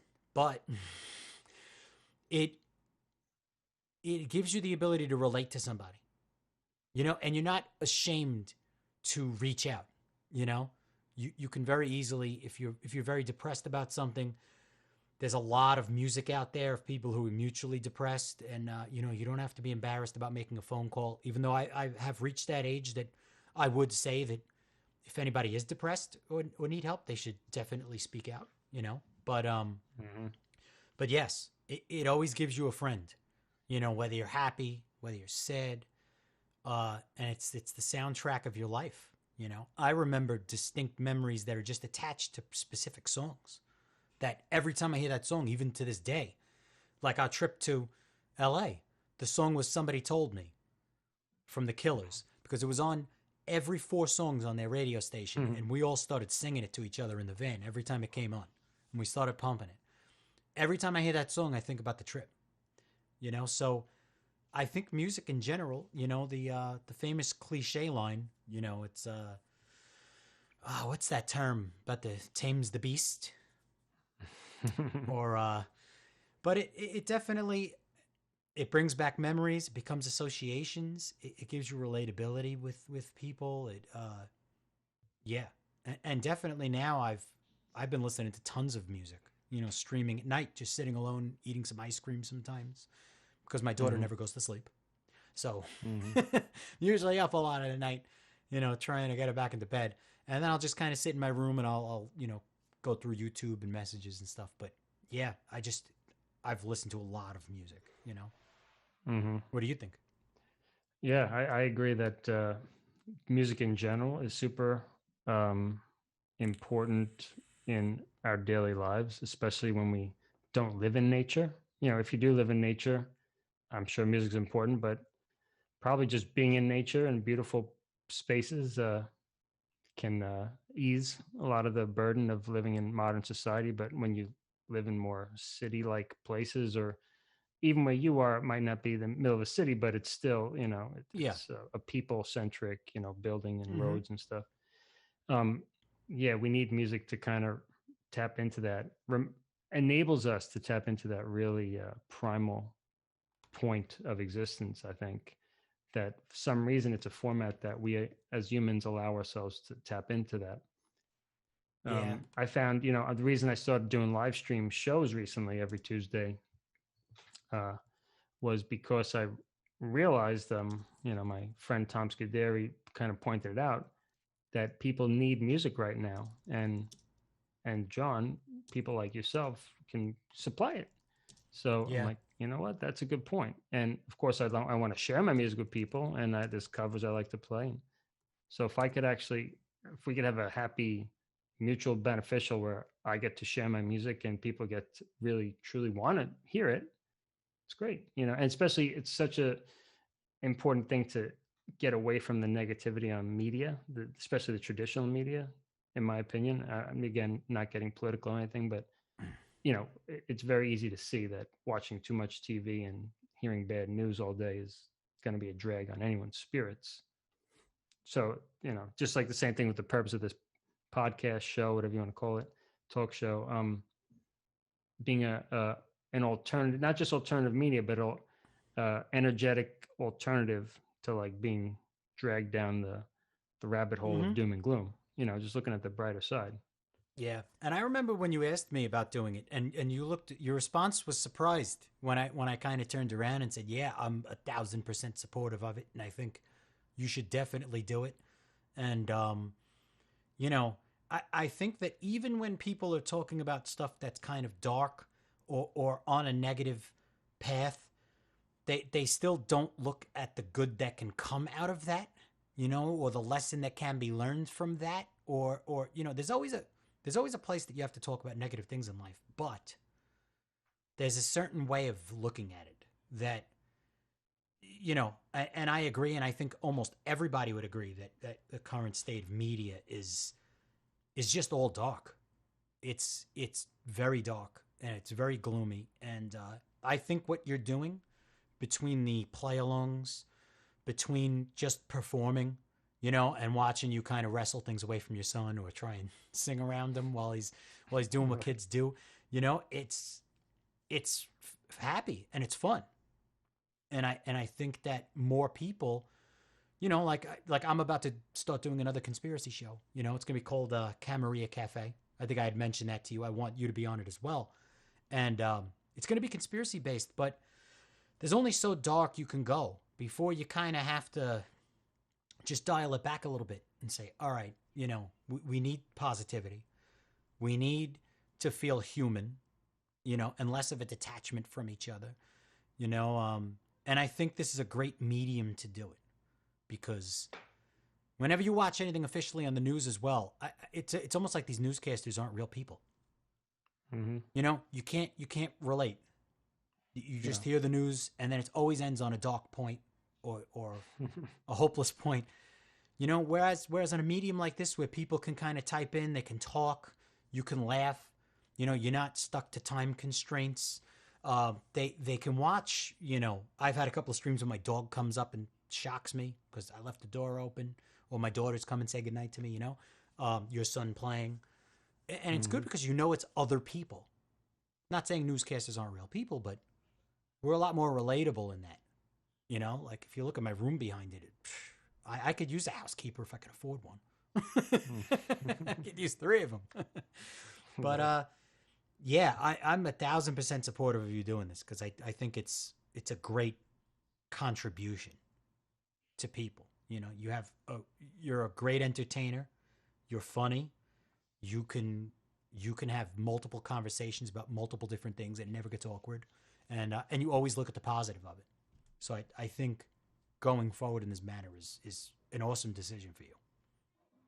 I appreciate that. Thanks. And it seems like what we're seeing here, people tuning in and commenting that some people are, we got some people enjoying it too. So that's which is the point, right?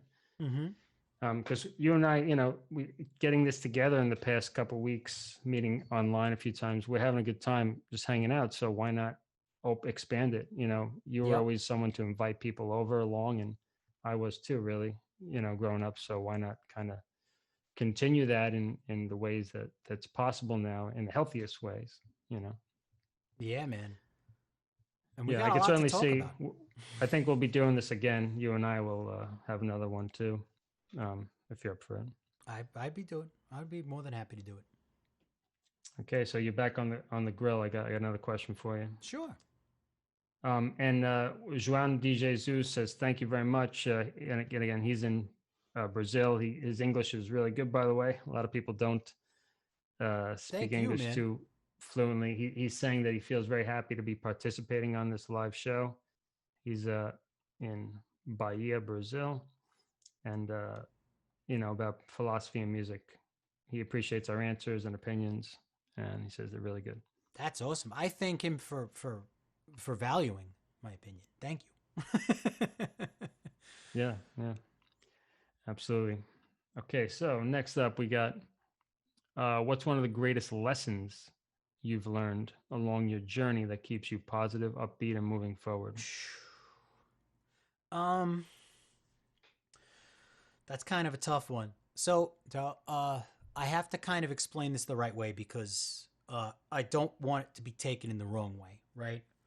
So, one thing is when I look at a lot of others that I used to do a lot of this stuff with, is that I'm still going, and it's not in a competitive way, and it's not in a in a way that, oh, I'm doing better than somebody else, because chances are I'm probably not.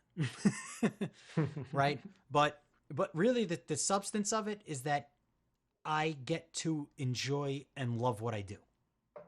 And that is really the driving factor, when other people go to work a lot of the times, or what I've noticed, the majority of people I've met over the years and spoken about, their careers and things like that, is that, from 9 to 5, they work. They don't, not that they don't enjoy it, or, well, a lot of them don't, but most of them don't. They don't really look forward to waking up in the morning and doing their job, whereas a lot of the work that I've done, I'll bring up the instance of working on the set, right? You're outdoors. It's 12-hour days, sometimes 14-hour days. It's grueling. If it's 100 degrees out there, you're just out there in 100 degrees. Hopefully somebody comes around with some water or something so you don't pass out. It gets rough. But I got to mic things.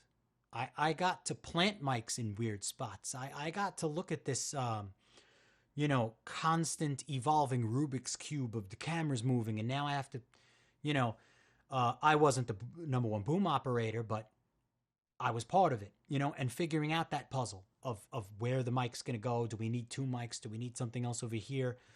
And I loved it. I loved geeking out doing it. And for those 12 hours a day that I was just dripping sweat, my foot's hurting, I want to take a nap,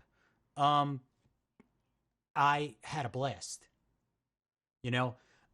Towards the end of working on one of the shows that I was working on, it had hit about maybe the 8th or 9th month mark, and I was ready to come home, and I was missing a lot of my family and stuff like that, but I still, the time had flown, like the whole year was basically gone, and it had gone so quickly because I enjoyed every second of doing it.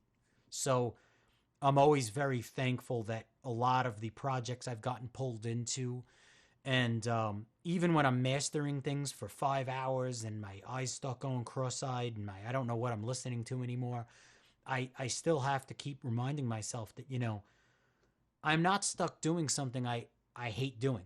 I'm not stuck doing something I didn't want to do. That I do love doing it.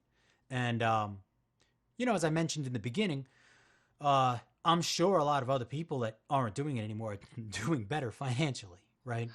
But, I'm not looking at it financially because I don't feel like I'm actually doing work. So I think that that's the biggest thing that has kept me going. And it's always a different office. It's always a different location. It's always a different project. And there's always something to look forward to. Even if you get stuck with a gig that you don't like, it's going to come to an end, and you're going to get something else. And Right, it just that's keeps, the beautiful part about it. Yeah, it keeps evolving. And yes, I have to remind myself of that a lot because it's the truth.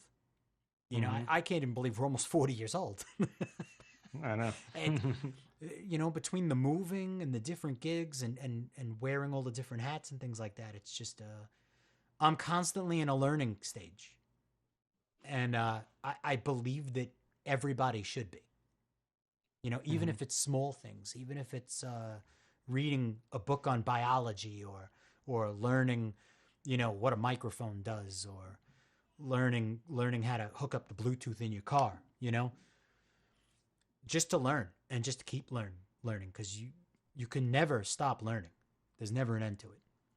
No, and it keeps your brain fresh by creating new pathways and stuff like that, right? Yeah. Learning. Mm-hmm. And I would add to your answer, just to kind of color it in a little bit, is that not only do you look around and see that others who have 9-to-5 jobs may not enjoy them, or maybe the majority of the people you know in that position may not really look forward to going to work. I certainly have seen that in my life as well, with the people who work a more traditional jobs. But also for you have worked, maybe not traditional jobs, but you've worked hard in non-musical jobs. So you could also have that to compare it to, right? So I think that helps. Yeah. And, and I think that is, again, I don't want to keep saying it, but something we spoke about the other night is that, I actually salute people that can do that. Like, I mean, the obvious smarter decision, because most of the business does not hit it big, right? We both know that at this point. And I think most people getting into it, they're told that all the time, but they really don't understand it. Is that most people in these businesses are middle class. And that's if they're consistently working and always have work, and we've learned that over the course. So for people who have families and stuff like that, it is the smarter decision a lot of the times. If you do get a hold on a good job, is to hold that job. That's the responsible thing to do. I've never been capable of doing that. It's just, it wears on me.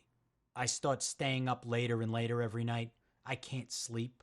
I can't, I'm not going to get into a litany of issues, but I'm just not the type of person that can live not believing that I'm evolving, not believing that I'm creating things, not believing that,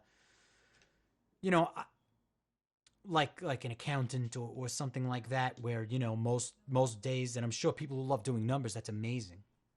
But to me, it doesn't feel like I'm going anywhere. And it's hard, even at a good amount of pay, for me to be content doing that. So I mentally can't handle most normal jobs. So I kind of, that's another reason I'm still in this business. Yeah, right. Is more of a desperation. Right, which leads me to one of my next questions. And actually, I just want to shout out to Konstantin Mediuk, who joined us, and he pre-submitted a question about the Starland Ballroom and opening up for the Misfits, which we could touch on briefly. I didn't put my 2 cents in, and maybe Lou, you could recap yours as I run to the bathroom. But so Con, as far as, and for those I didn't hear before, I'll tell my experience for opening up so Lou and I, we were in a band called Level 6, and in 2005, I don't know if it was Halloween or like 2 days before Halloween, 2005. It was maybe a October. Halloween show. Yeah, it was right around Halloween. I think it was 2005. Does that sound right? Mm-hmm. Anyway, we opened up for the Misfits at the Starland Ballroom. We were the first opening act. I think there were like 5 bands. It was at least 4. Were we first that night? Yes, I definitely remember that, because we all wished that we had the crowded house. Right. We had hundreds of people there, but it was like 3/4 already. Yeah, we had a good audience, but so of course by the time Misfits were there, it was super packed. But I remember we sounded pretty good. There was something like being about rushed on and rushed off. I remember that. We didn't like that, or I didn't like that. We got a good video of it. I believe our friend Melvin videotaped it. I remember then we went to his house and watched it a couple weeks later or something. But so anyway, my main 2 memories was, I think just like worried of like getting lost, Sayreville, New Jersey. And it was a little bit out of the way. And I definitely didn't have a GPS. And,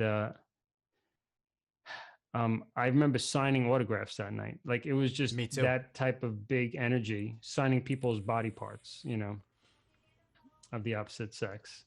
So that was exciting. I just have to say, because it happened, and there was nothing wrong. That it was asked me to do it. I had a marker and go for it. I think it's the way you said it. I think we were Yeah, waiting for you to spit it out, but you were taking your time. Yeah, I was like, do I say it? Yeah, I say it. Yeah, but signing autographs, people saying, yeah, sign. Even if they didn't know who we were, right? Just because the energy, the magnetism we had for being on that big Yep. stage in front of so many people, probably putting on a pretty good performance. I don't know. There's like a follow-up story that's kind of strange, which I won't add, about a girl I met there that night, but not bad. It's just weird, but I think I remember that. and a I crown of know thorns. which one it is. Yeah. I'll just put that much out there. I used to wear a crown of thorns on stage, so I don't know why exactly, but it's just one of the things that happened. And a girl basically stole it from me, and she was kind of hitting on me, and she said, if you want it back, you got to come and get it.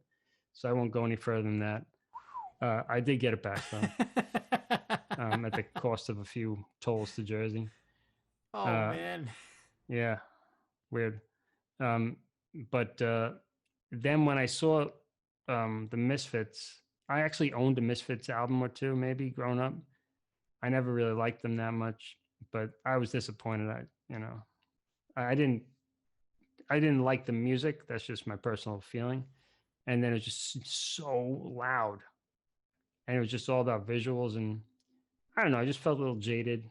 That I was like, what the heck is this business really about? Because the music was not good in my feeling. It certainly wasn't.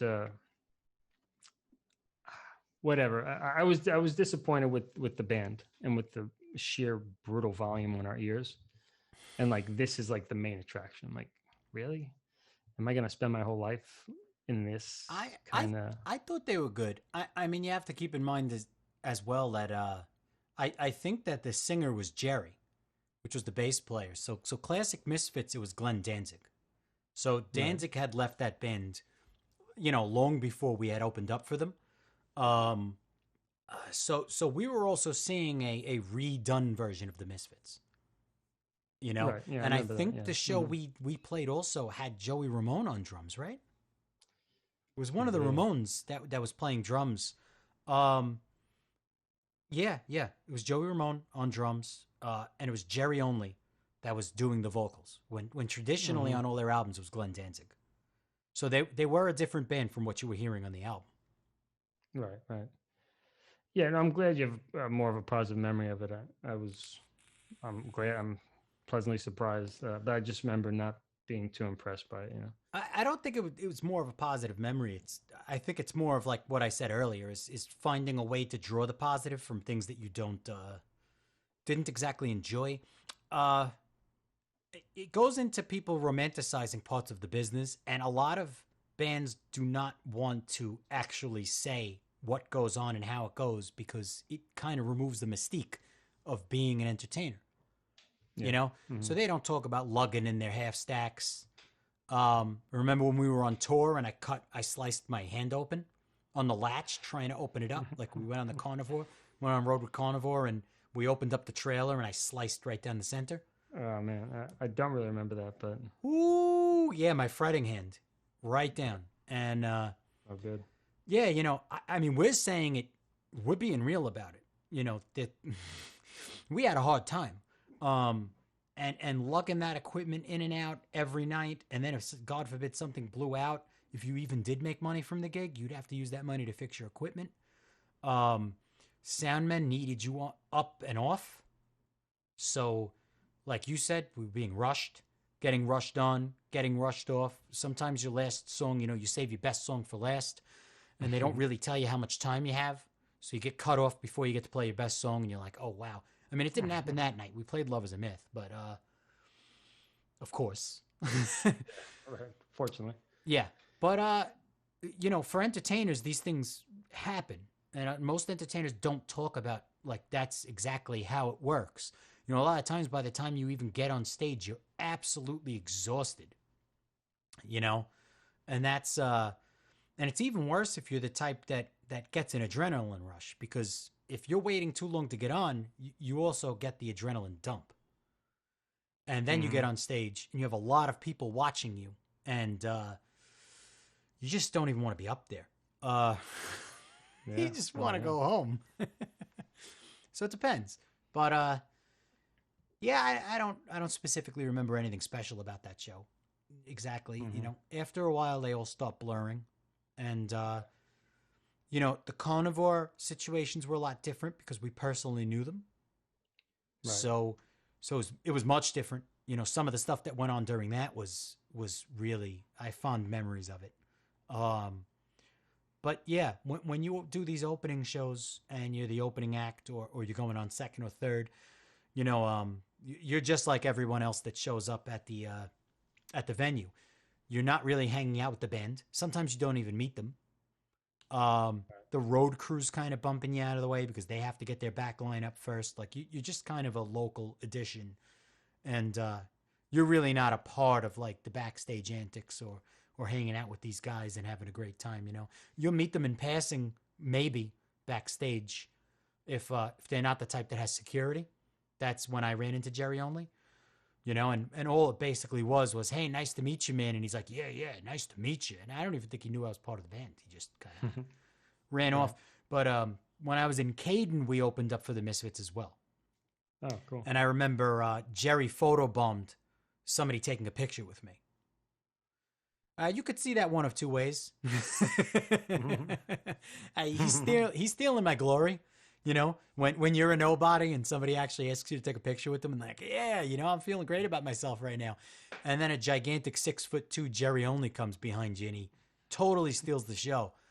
You know, it is what it is.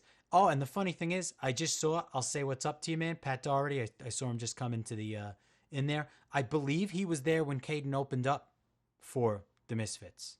Oh, cool. And it may have been a picture with Pat. Or somebody else. It wasn't Pat, because I wouldn't have considered Pat a fan, but it was that night that I believe I was taking a picture with somebody, and Jerry just bombed us. And yeah, it's, you know, it's not what people dramatize it to be. No, it's hard work.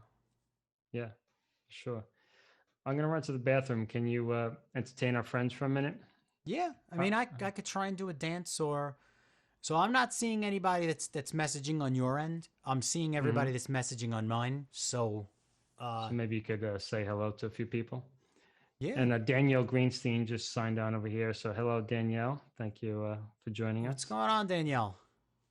I'll be right back. Yeah. So I would like to thank everybody for joining us. You know, like we had mentioned before, John wants to start this channel. He does a lot of stuff online. He gives guitar lessons online. He performs online. And he's very adamant about sending a positive message right now. You know, a lot of people, it could help a lot of people. And that's why I'm helping to such a gigantic extent. I really feel that he's doing a good thing.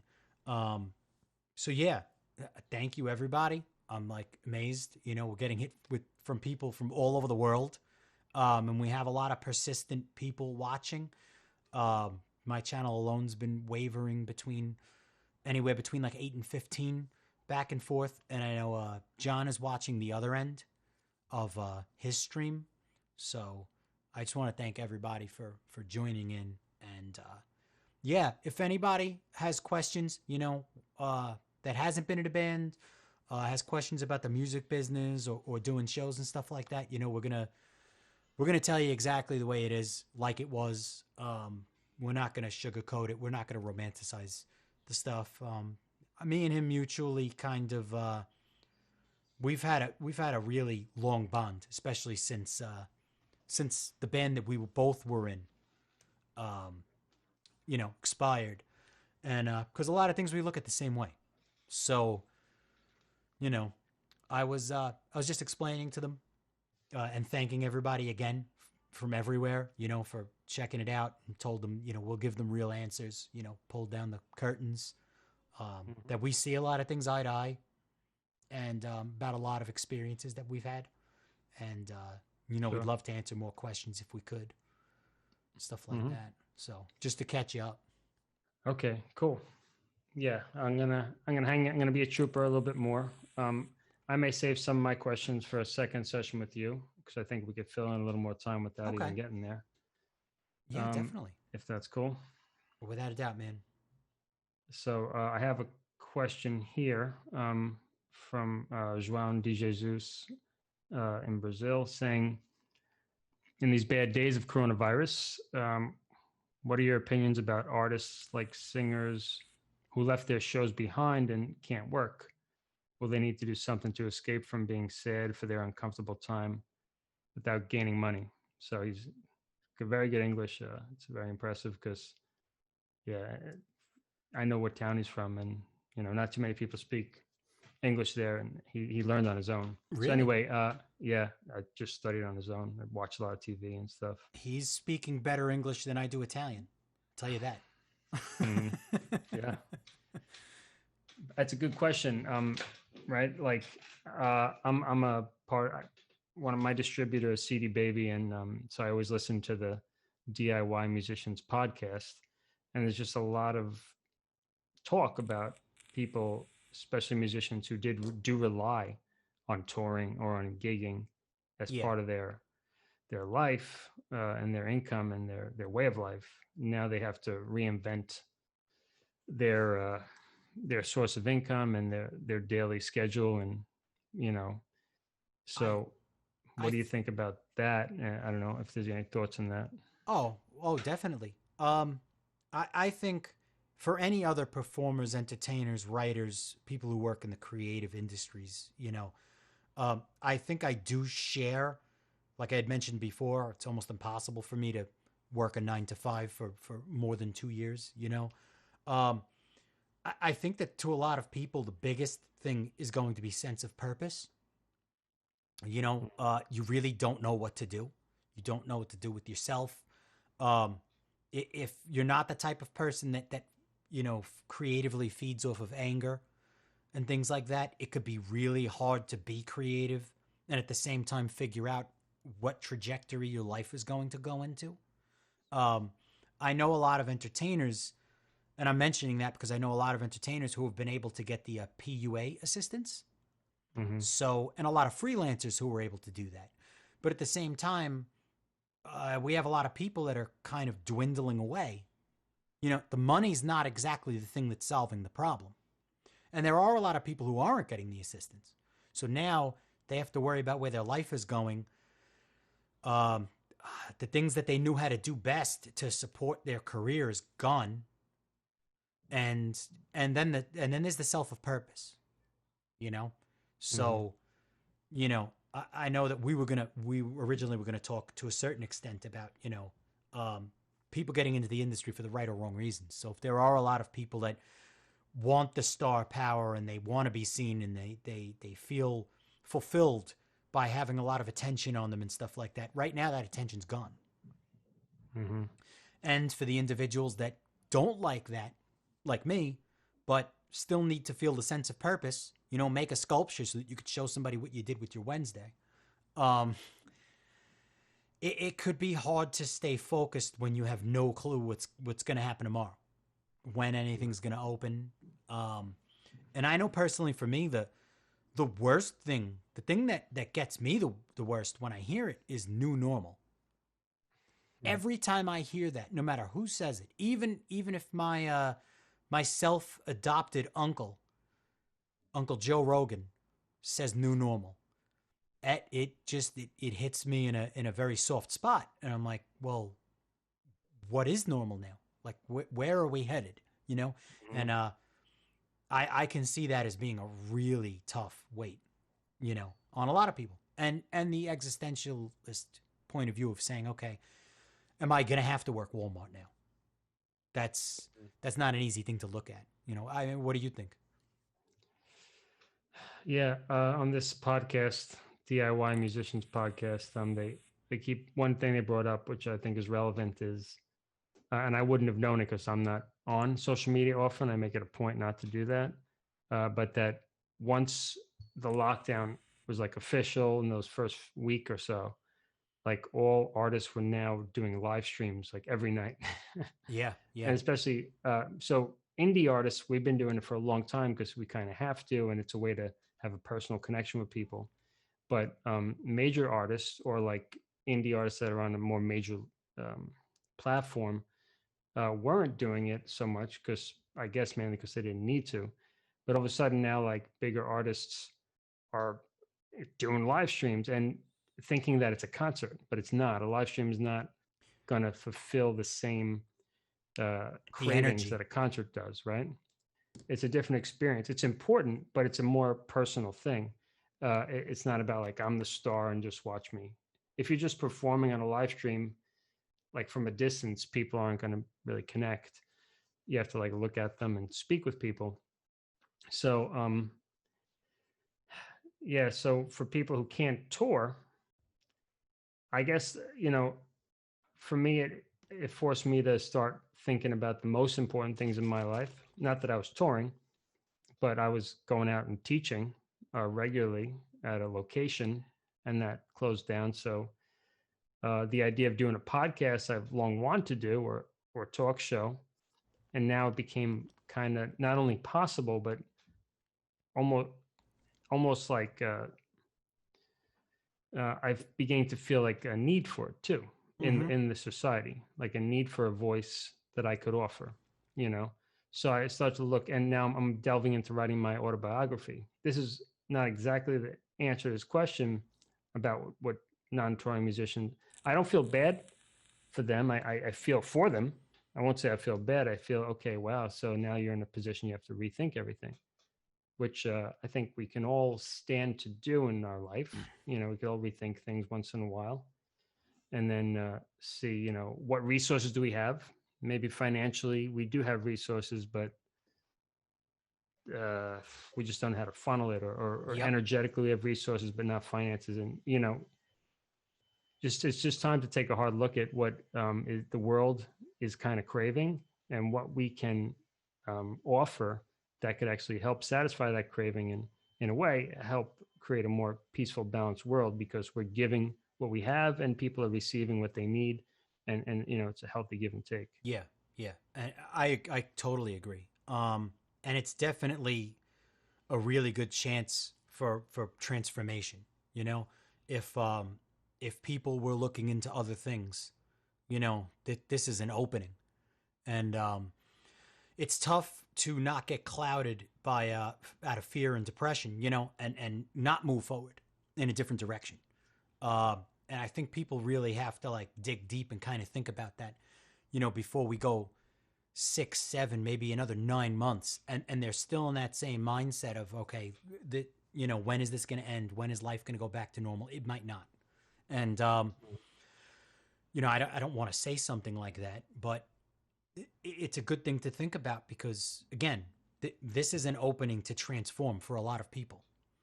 If you can find something that you're really good at, if you can find something online, how you can help, how you can get certain word out, if you can contribute to things. I mean, it's definitely an opportunity for a lot of people to become something that they weren't beforehand. Whether it be out of necessity, a lot of the jobs that used to be there may not be there when we come out of it. Right. And, that's another reason I implore over and over again, is to just keep learning, even if it's the smallest thing in the world, even if it's how to make something out of paper mache, or, go out and have a football catch, something. Because you never know what can come of that. And you never know when that knowledge can become useful. And you never know, especially after this, which road you might have to take.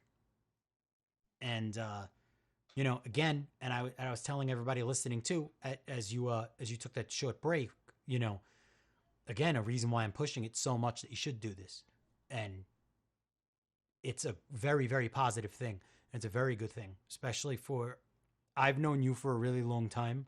And, I don't think that we match 100% on political values and match 1,000% on moral values, stuff like that. We're very similar, but I think you have a lot of good things to tell people. And I think you should be, and you know a lot of good people who have good viewpoints, in that expressing those opinions are very important right now, because I believe communication is more important now probably than it ever has been, at least in our lives. Mm-hmm. This is probably the peak of when it's important. And it's good that people communicate. It's good that people talk, and it's good that people have companionship. So even if we're not in the same room as the person, and we're not hanging out, and we're not sharing a beer or a glass of wine or whatever, you know, at least we can see them. At least we can type with them. We can talk to them. And yes, as Mark Hamill just mentioned, thank you, Mark. He said adaptability. You know, that's the whole premise to this, is being able to kind of morph and like a chameleon. Yeah. And go to what is necessary to do, you know, because this is, I've never seen a point in history where people have been this confused. Mm-hmm. And it's exciting, right? For people like us For who us. don't mind seeing the beauty in the chaos, if you will. Right? Yeah. I mean, Mm-hmm. it definitely, yeah. I mean, since this whole thing started, I mean, from talking to you on and off during this whole thing, I mean, me and you have had tons of different plans and tons of different directions. And, you know, you mentioned to me you were doing an autobiography, and I had mentioned to you, which I will not divulge any further than just mentioning, that I had very similar plans, and it was already in the works, you know? Mm-hmm. But yeah, me and you have been trying all the time to think of a different avenue, a different way to contribute to people, help people, you know, and we've been communicating with each other, of course. How are you doing? How's the family doing? How's everything going with this, you know? It's important. It's very, very important. So, Yeah, I find one thing kind of along the road, certainly not just now, but that it's kind of, I don't know if paying dividends is the right expression, but it's showing to me the value of this practice. So I developed over time in my various leadership roles, just socially, and my spiritual community, and as a teacher, you know, I always hated getting an email or text or something that was just right to the point, unless like we'd already been conversing a while. Like if it's out of the blue from someone and it's right to the point, you know how texts can be. They can be cold, right? So I developed this practice of basically saying, hello, so-and-so, how are you? Or hope all is well, right? And then go into the whatever it is, the point of the email, the communication, because you never know where you're going to find someone. Someone might have just, you know, their mother might have just passed away, or something horrible might have happened, or they just have a terrible day. And then here you come with a demanding email or a text. It's like, I don't want to be that person, because I've received that. So I just like try to soften things in the beginning, just to remind others that, hey, I'm your friend first. I'm just another human being first. And here's business that we kind of like, we're involved. We got to get something done. So I think that's really helpful. Certainly when I received that, even when I was scheduling a dentist today or a doctor, they say, hello, doctor's office. And I say, hi, how are you? They're like, what?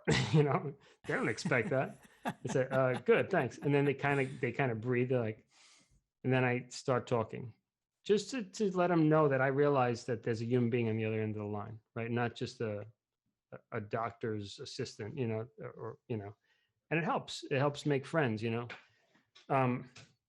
Yeah, all that to say that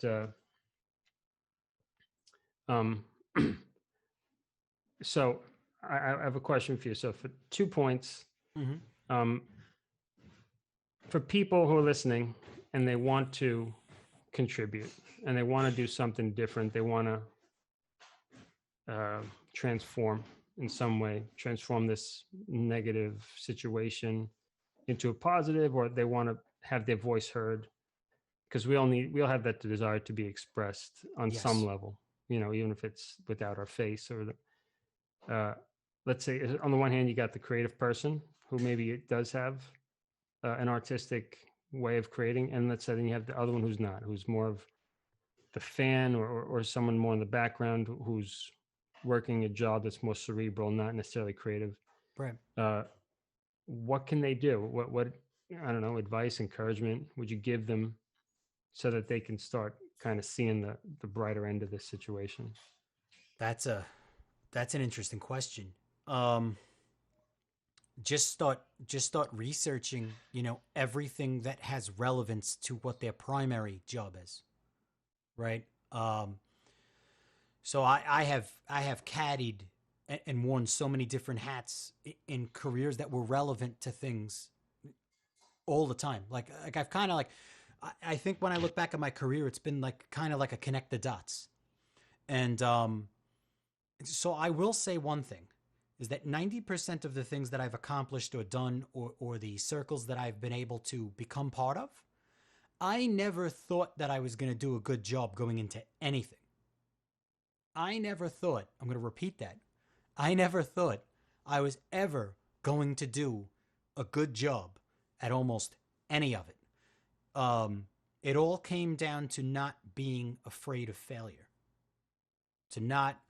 I was never afraid to make a clown out of myself. I've never been afraid of making fun of myself. I mean, you've known me for, man, a long time. And if I had to say something stupid or look really dumb in order to push a cause or get to the next point, 90% of the time I'd do it.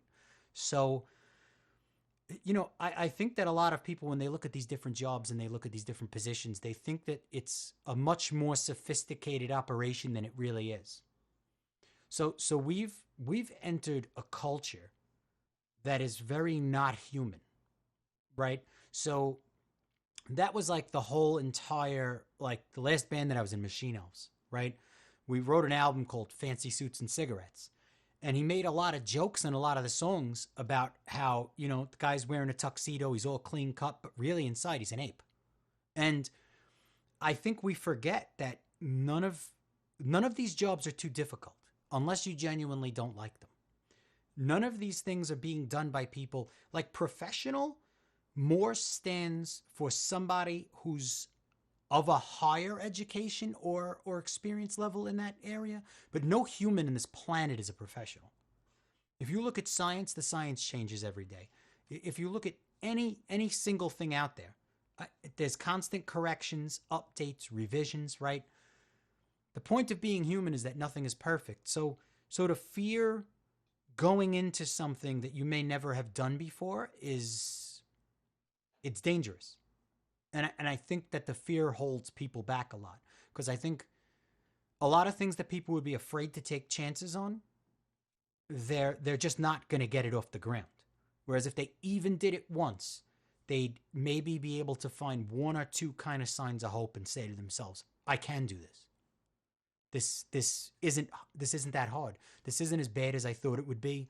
Now I understand what a lot of other people in this position, why they react certain ways, or like we spoke the other day about I think you messed up on a note, and I made the remark that the more professional you get, the faster you're able to cover your error, right? So you rehearse and you rehearse and you rehearse, and really the better you get, the quicker you bounce from messing up. Sure, you mess up on less of a frequency, but not messing up is impossible. Right. At least for me, right? And pointless. What's the point of not messing up? Yes. So I think a lot of people right now, they're just really terrified of trying something new, or they think that other things they're interested in doing are above their head. Whereas, even if it was in a closed environment, they gave a shot to something that they didn't think they'd be good at just to see what it felt like. I think there would be a lot to gain for a lot of people for at least trying it, even when people ask me a lot of the times too about, performing and being a singer on stage, and then doing a lot of these podcasts and just kind of like letting things kind of flow out of my brain. If I was to bring up every embarrassing story where I messed something up, if I was to bring up every wrong way I've explained things and got chastised for it, it would be millions. It would be a novel larger than Stephen King's The Stand. It would be like friggin' 4 trillion pages. But that's how I got to this point. I look at, the people that are listening on here, and I see some of the questions, and I know a lot of them. And even for the ones that I don't, I've played shows in front of hundreds of people. And that's not a list of accomplishments. It's a list of things that I did to get there. You know what I mean? I don't think I did something that nobody else could do. I think that the humility is something that a lot of people have a hard time doing. And I think it's the fear of being laughed at that people have a hard time doing. And once you get over that, you'd realize that you have a lot more potential than you originally thought. So you would say that for, so let's say the average, I don't know about average, let's say the listener, right, so to this podcast might be thinking, yeah, you guys are doing cool things, you're creative, maybe it comes easy for you. So your main suggestion would be, well, okay, well, just start to do anything that interests you, maybe in a field that you already like, that you haven't done before, maybe you've wanted to do, you haven't really dove in, and don't be afraid to make mistakes, learn from them, and then see where that takes you, type of thing. Don't become intimidated by it either. Like, I've met a lot of people that say I would never be able to do that job because it's just too technical. Well, you know, I'm a gigantic computer nerd for anyone who doesn't really know me that personally, you know. I'm a gigantic computer nerd, and that's why I put so much emphasis on the tech early on. That when I realized I've been messing around with technology for years and just tinkering and trying to break it and trying to put it back together, you know, just to learn how it works. I am horrible at math, which most people don't equate to people that are so reliant on computers and so reliant on technology. I'm terrible at math. You don't need to. You don't need to know it. And most people would immediately equate anything computer to something like that. I think that people have a very hard time getting their feet wet into things because they immediately put it above their pay grade. You know, they just see something and go, oh, I'm not that good at that, or I wouldn't be good at that, so I'm not even going to entertain it. And then they immediately go back to, well, I hope this whole thing just kind of pans itself out and my job comes back. You know, people need to realize that we're in a position where those things might not come back. I had an entire truck packed and I was ready to drive to Salt Lake March 7th, and I'm still here. Right. You know, things happen. And equally the same way, you know, a friend of mine recently turned around and they said they wanted help. Would I help with a commercial and stuff like that? So for instance, like, I'm not that great of an artist, but I've been on set and I've seen the way they storyboard things. So we needed something storyboarded. So, you know, I made some stick figures. It looked like a 3-year-old, but you know why I'm not embarrassed? Because I did the storyboard. So I've never done that. And instead of being worried that I'd be ridiculed for how bad my stick figures were, I did it. And then everyone was like, oh, wow, okay, it does the job. This is going to work. And all of a sudden now I see another path, like, oh, you know, maybe I could become a storyboard guy. You know, I mean, I got to stop doing this. I'm getting a little old. I got to try and figure out a more solid path. But it's just to provide the lesson that, you know, nothing I've ever jumped into was ever something I've actually done before. And I think the only thing that separates me from you know, and anybody else is that I'm always willing to mess something up and laugh about it. Not everybody's willing to do that. Yeah. And that's how I kind of connect the dots, you know? Yeah, cool. Let's see, we got one more comment here. Again, wow, okay. João from Brazil. So we're building connections to Brazil here, Lou. Okay. So he has a friend called Adamar. Called an idol. His friend Adamar has an idol called Falcão from the football court in Brazil. He's helping me give some opinions about the live because he's watching with me. Okay. Oh, so his friends. This is his friend's opinion. He said something about your opinion. Love you. He said it's a time to play some kind of game during the pandemic. It's a good idea too. He likes listening to acoustic poetry. music. Um, okay, acoustic poetry music, and sounds like maybe he thinks that gaming now is a good idea in the pandemic. Yeah, Um, any it could thoughts be an about outlet. that? About gaming? So, um, we were also the last group that I was doing the All Meat Reacts to Heat podcast, which I'm thinking of keeping around just for kind of like in Family Guy when he did the show Really Grinds My Gears, and they put him on the news, and every night he did a segment called That Really Grinds My Gears, and he just complained about a random thing. Okay. We No, I don't know that part, but we played a game. It's called Jackbox TV, or Jackbox TV is a system or a method of games where you're able to broadcast the game, and then people that are even in the crowd or watching, they actually could play on their smartphones, and it's mostly trivia. And one of them actually was you're a comedian in the game, and you have to make a funny joke, and people either vote you up or vote you down. So mm-hmm. so that can actually be done on a podcast, Jackbox. We were doing that for a bit.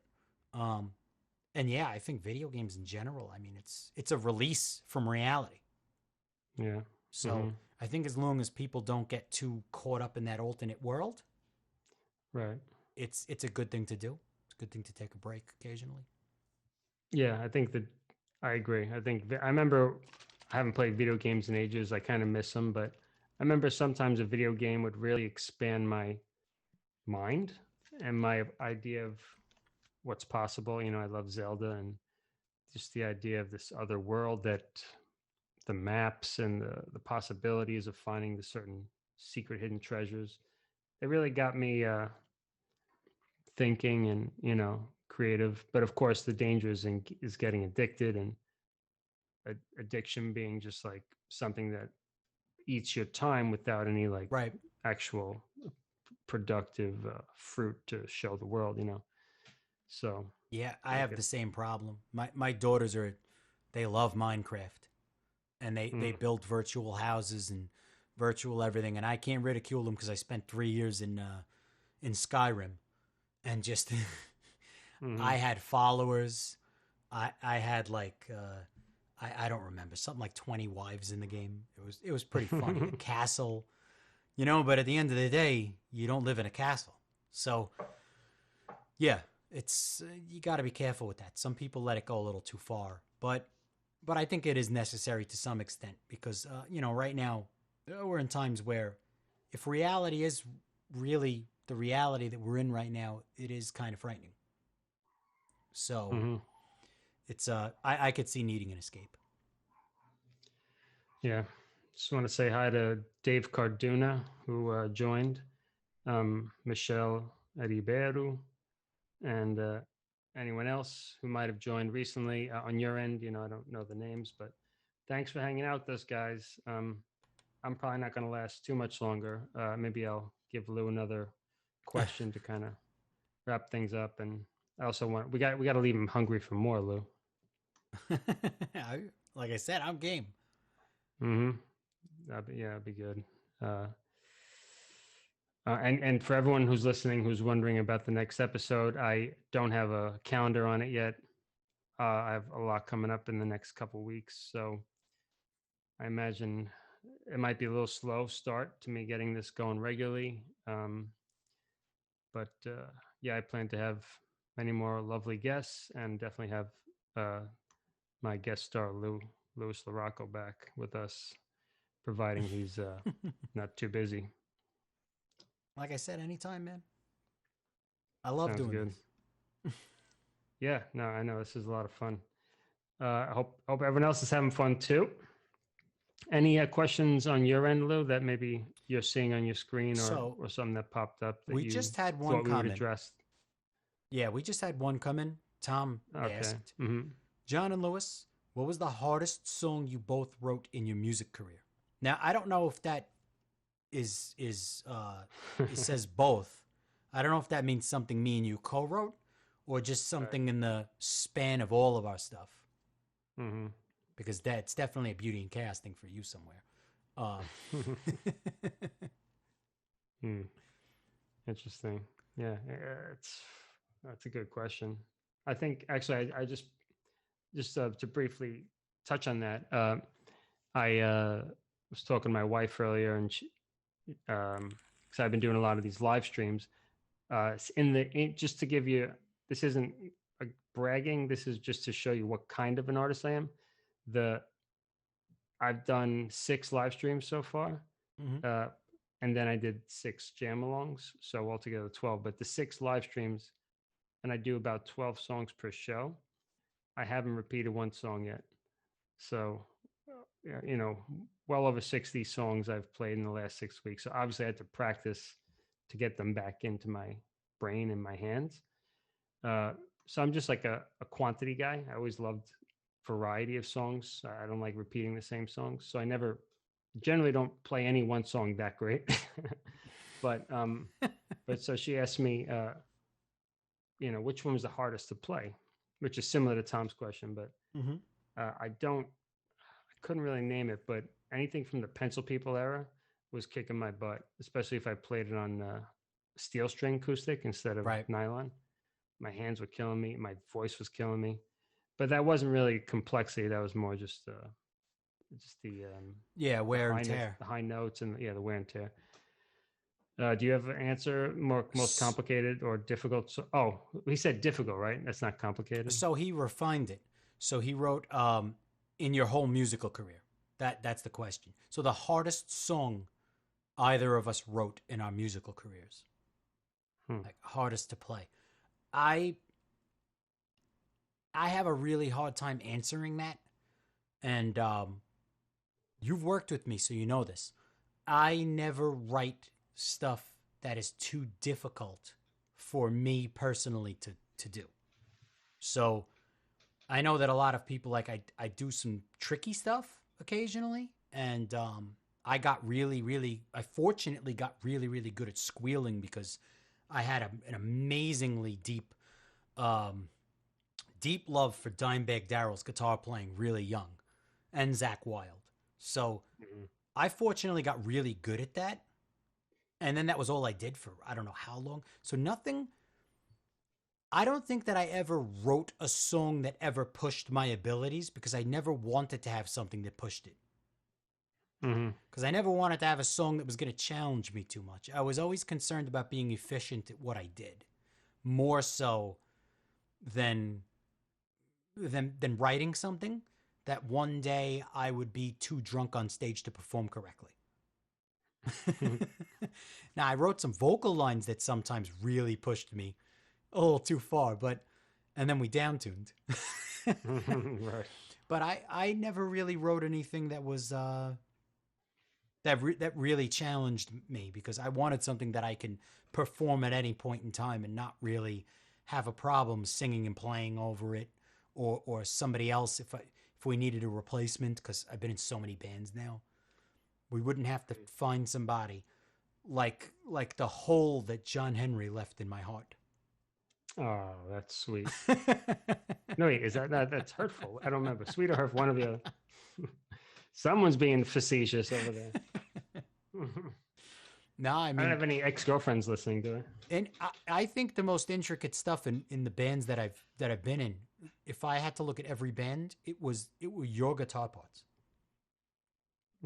So when I played lead in most bands, I mean, I tried to do some tricky stuff. I tried to decorate it. I wanted it to be memorable, but I never challenged myself to go above something that I thought I can do every day without questioning it. So that's a hard thing for me to answer. Well, I do have to add though, my memory of you, especially in the early days when I was getting to know you as a guitarist, was you would show me some idea you had, and I'd be like, "Oh, that's pretty cool," and then I would say, "It'd be much easier if you did it like this." And you're like, "Nah, I want to do it a difficult way." Really? Yeah, I remember that.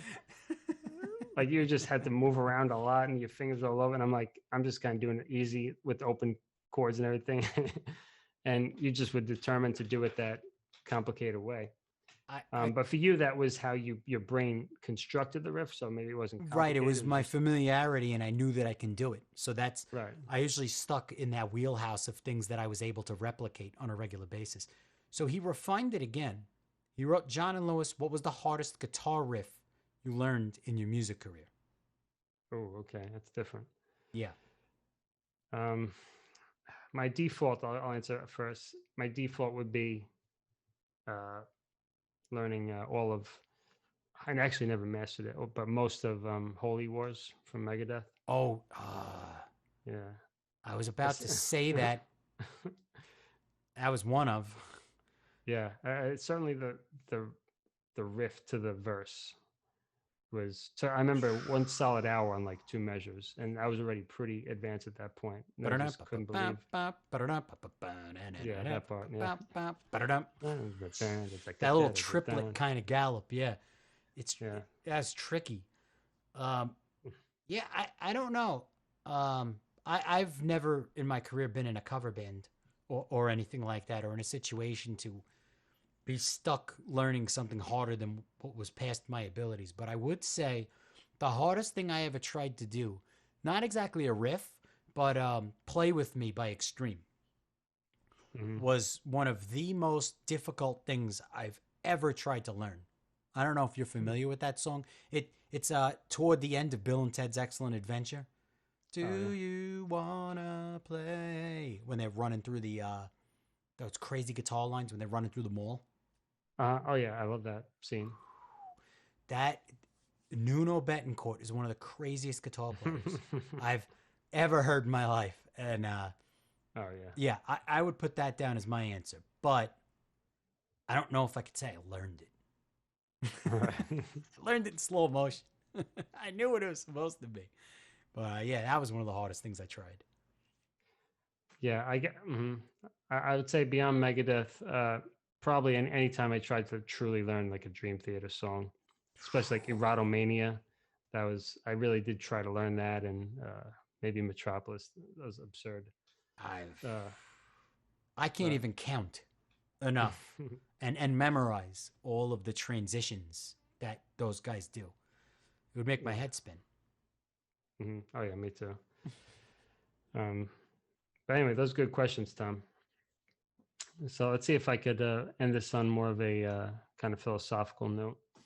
I think we touched on some of these things. Okay, let's maybe make this our last question. Are there any setbacks you'd feel comfortable to share in which you've learned a powerful life lesson? And then I have just a few light questions to wrap things up. Wow. That's a really good question. I don't know. I'm not sure if I can, not that I wouldn't feel comfortable answering it. I don't know if I can actually answer it correctly because of the way I view a lot of the situations I've been through. Because usually when I've been hit with a challenge, or if somebody's challenged me head on, you know me, I'll come forward like a bull, generally, or I'll try and prove somebody wrong, like to the end of time, you know. So I don't know if I've had nothing that would be so powerful that I feel like it kind of stopped me. Because I've had plenty of setbacks. That's for sure. I've had tons of them, you know, including a lot of the moves around the country. You know, a lot of the times I just acted without a plan, but that's just naturally how I tend to do something because it makes it more exciting. Most other people would see it as terrifying. Yeah, I don't know. Yeah, I don't have anything that really comes to mind all that, you know, definitively to me. Okay. Because I just don't see things as setbacks sometimes. I see them as openings. Sure. All right, so I'll put it a different way. How about this?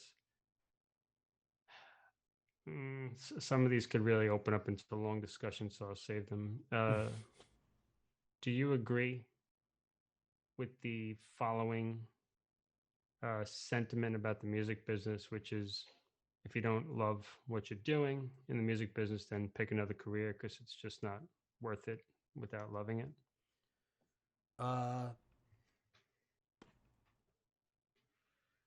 I would like to. I don't want to say that I wholeheartedly agree with that, but I kind of do. Okay, I kind of do and I kind of don't, because the thing is, there are a lot of areas of these careers that people don't see. So if you're in a specific place, but you have a love for the art, there's always a place you can go, right? But the problem, people have a hard time like weighing out what is more important to them. Is it the passion or is it the security? Because whenever you're in these entertainment businesses, you're not going to get both. You know, everything, I think what people don't realize is that music, film, things like that, it's not a job in the traditional sense of the word job. There is no 24/7 office you go to, usually, that is a music office or a movie office. I don't know if that makes sense. There are certain jobs that would do that. Like if you're a lawyer, you know, you practice law, but you primarily practice music. There's more than enough music artists that you'll probably have enough traffic. But if you're talking like on the entertainment side of things, like every job is a gig. And people have to really learn like the difference between a gig and a job. So when you have gigs, you work that gig. And when it's done, no matter what amount of time that's set to, that gig is done. And if you don't have the next gig lined up, you don't have another job, right? Whereas if you take a job in the normal sense of the word that's not in the music or the entertainment business in general, then you have a job. You know, if you become a garbage man, I don't know, you work on a farm, you do things because people in the world need them, you know, like if you go through a list of things that people need, they need toilet paper, they need toothpaste, they need toothbrushes, they need food. You know, those are necessities. Unfortunately, music and entertainment is not a necessity. And you know, the closest thing you can get to in TV to a permanent job is probably getting on a really successful series. Right? Because even the production company needs to sign jobs to come in so that the people that work at the company can work the job. So maybe if you get onto something like The Simpsons, I guess has turned into a career job, but it's not very often you have a show that'll go that long. Mm-hmm. So, you know, even if people were working on even the hit show Friends, I mean, how many seasons did it make? I mean, you had plenty of years of work, but at the end of it, you didn't decide to retire. You know what I mean? The show shut down. So people have to keep in mind that these businesses are gig-based. And you have to be really on the ball. By the time one gig's coming to an end, you have to have the next gig going. And you have to have a constant hunger. And the easiest thing that's going to give you a constant hunger is to have a passion. If you're passionate about it, you'll be hungry about it. And every day at your job will be the first or second day, first week, when you have a lot of energy. You woke up in the morning, you fired out of bed like a rocket, and you're ready to get there half an hour early. You know? Mm-hmm. So you need to be passionate about it in order to have that feel. So if people aren't passionate or can't find something to be passionate about within those businesses, then I would say they should pick another career. You know? And just to reinforce that point, I'm sure that you would agree with me. We're in very, very similar positions. That if we wanted security, we certainly wouldn't be doing what we're doing. Right. Like, it's a wild ride. Most people do not want to, like we were talking about earlier, they romanticize the fields. And then when they get in, they really see what it's like. And a lot of people go running. A lot of people get very depressed. You know, you have to have a very high energy level.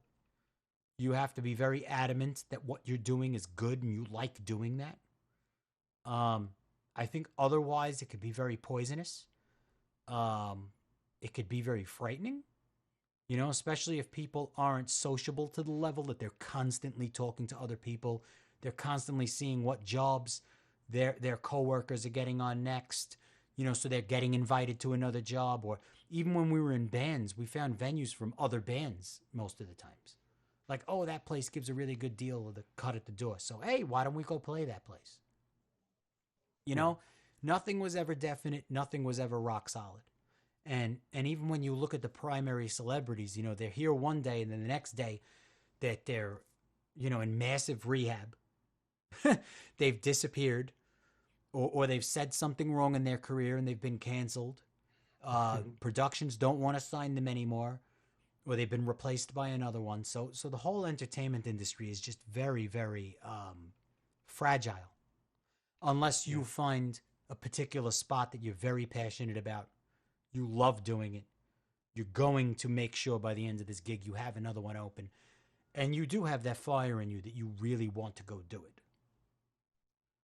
So if somebody is really, really, really passionate about it, then I would not tell them to pick another career. But if they just wanted to get into the entertainment industry because of because of how they've romanticized it in their own head, and then they're unhappy with what they're doing, yeah, I would tell them to find something else. So basically, you would kind of say that there are, you could say, kind of wrong reasons to get into the entertainment industry. Certainly. Ego. Yeah. Ego is a terrible one. You know, and don't get me wrong, there are people in the world that fall into certain situations where they don't hit as much adversity as the normal population does. You know, there are people that get in because, you know, they've had family in the business or, you know, plenty of other reasons. But for most average people that are looking to get into them, you know, one of the biggest things, I mean, listen, we've been in bands since we're 14 years old. The first one is, I want to write a hit song. I want to be the singer. I want to get my song on the radio. Everything is based on the ego. And when you do it for that reason, it's because you've romanticized what being in the public eye is like. And then once you start going into it, I mean, if you start getting doubts even from the beginning, I mean, look, the chance of those people that get into those very small amount of available spots, you're talking 1 in a trillion at this point. How many people do we have on this planet right now, right? So you're talking really, really low chance. You know, and then you couple that with all of the other aspects of it. Can you handle the schedule? Can you handle the public pressure? Can you handle paparazzi? Can you handle this? And usually when somebody associates to those businesses and they immediately just want to be a star, then once they see that, you know, when you work on set, you're going to be working 14 hours on a mountain in 110 degrees. These people work. This is not, it's not as easy as everybody thinks it is. And if the only thing you can find about that industry is that, you know, self-absorbed ego aspect to it, that I want to be a celebrity, you've already done it for the wrong reason. You know, I mean, if you want to be a world-class singer, the last thing you should be worried about is your makeup or what you look like before that photo shoot, or this is terrible, I could already see I'm sweating. No, you got to worry about your voice. You have to get trained. You have to want to do it. Like, learning how to sing properly is not an easy thing to do. You know that as well. It's not easy. It's hard. No, not at all. So yeah, I mean, a lot of people get in for the wrong reasons, or they're looking at the wrong aspect of it. And again, if you look at it from the aspect of what me and you have done for 3/4 of our lives now, that you know, in most situations we were always creating things, and we didn't mind being in the back. In fact, a lot of the times we preferred being in the back. Then it's a total different thing, because then you see yourself as an ordinary person. And then when you realize you're working with everyone else that's on a set, or all the other performers, when we open up for a big name and things like that, they're human. We're human. They're human, you know?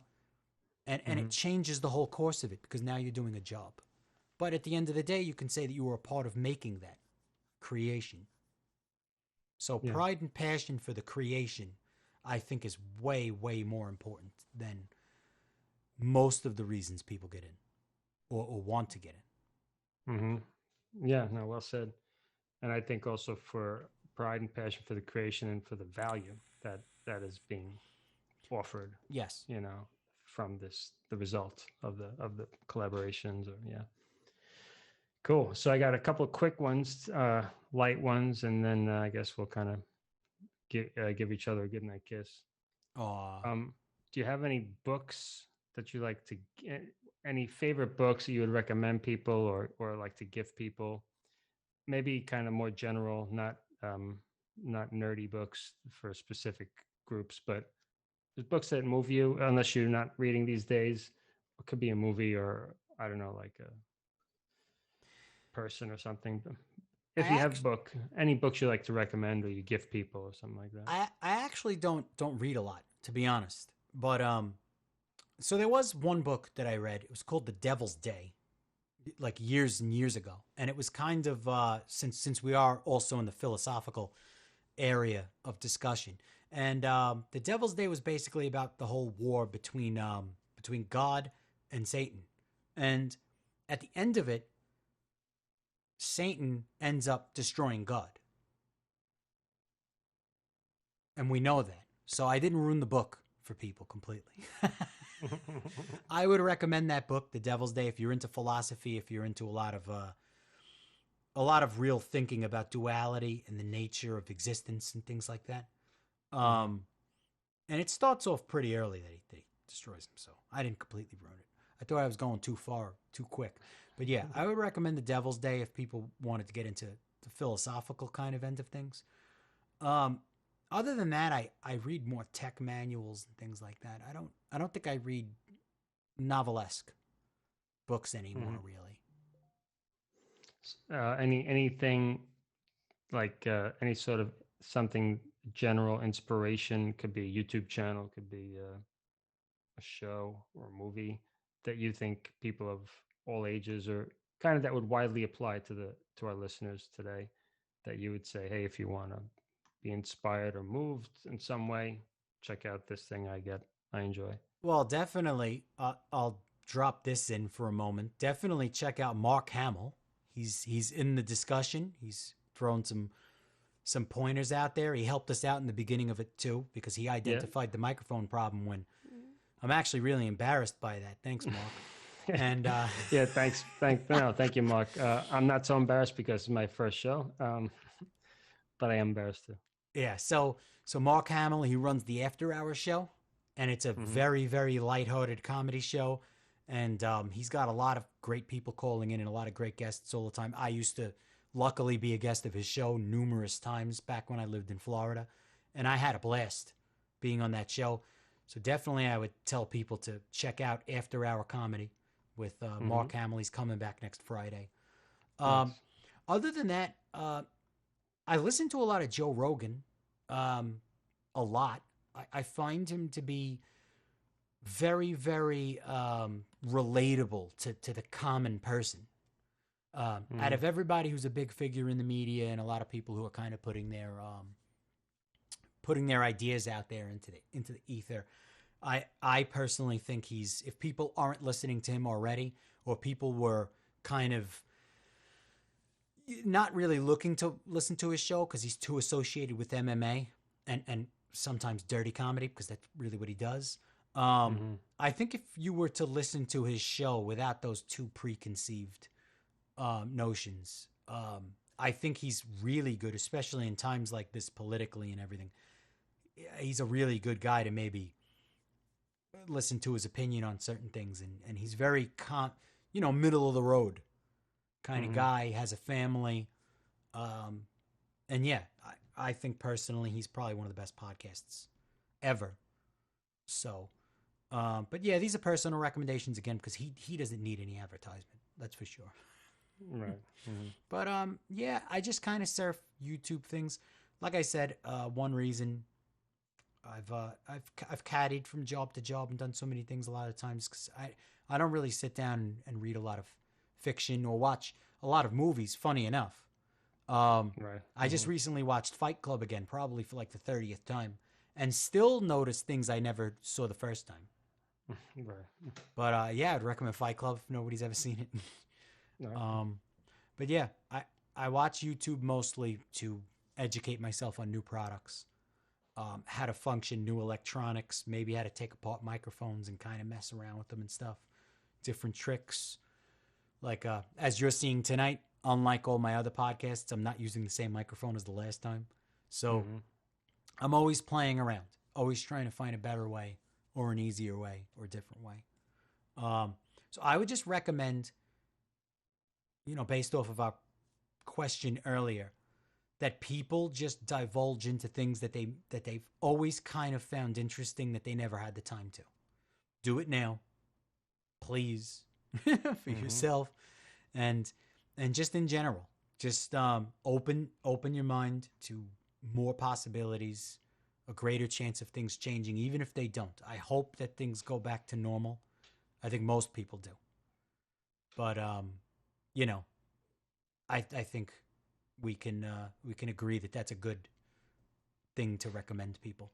Oh yeah, I'd just like to chime in on that point, which is I would like to add that, for everyone who's listening, your voice matters. So please find a way to share your voice with the world, and especially your true, authentic voice. The voice of your pure, of your heart, and find a way to express that and use your curiosity and your passion and your bliss, if you want, and just kind of, just follow the signs. I would second Lou on learn what you've always wanted to learn, or any curiosities you haven't dug into before. Now's a chance.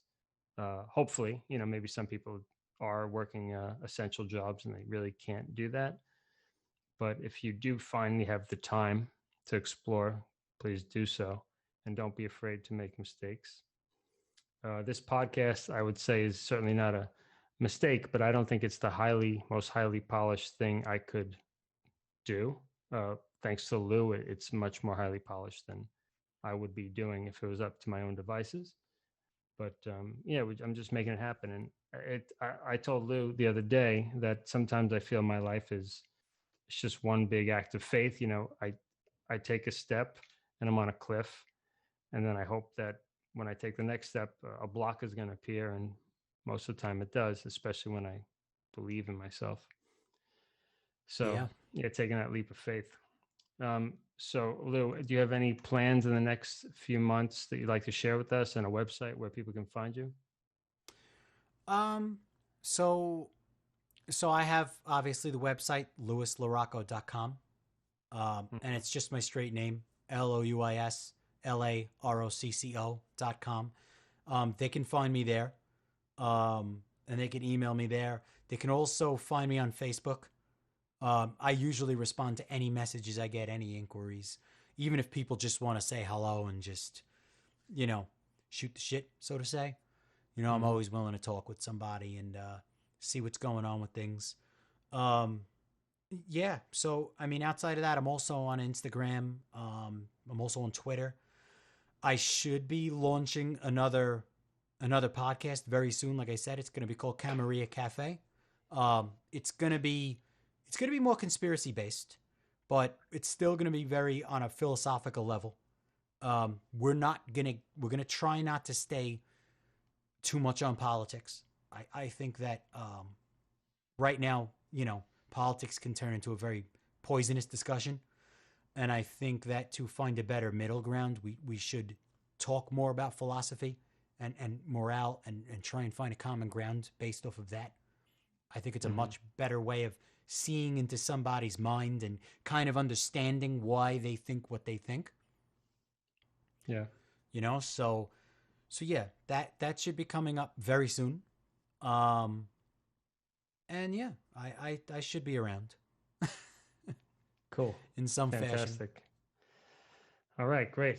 So I'm not sure when we'll do this again, but I'm sure it will be before too long. And I'd like to thank you for being my first guest on this, my premiere guest on my first show. Thank you, man. It's definitely been a pleasure.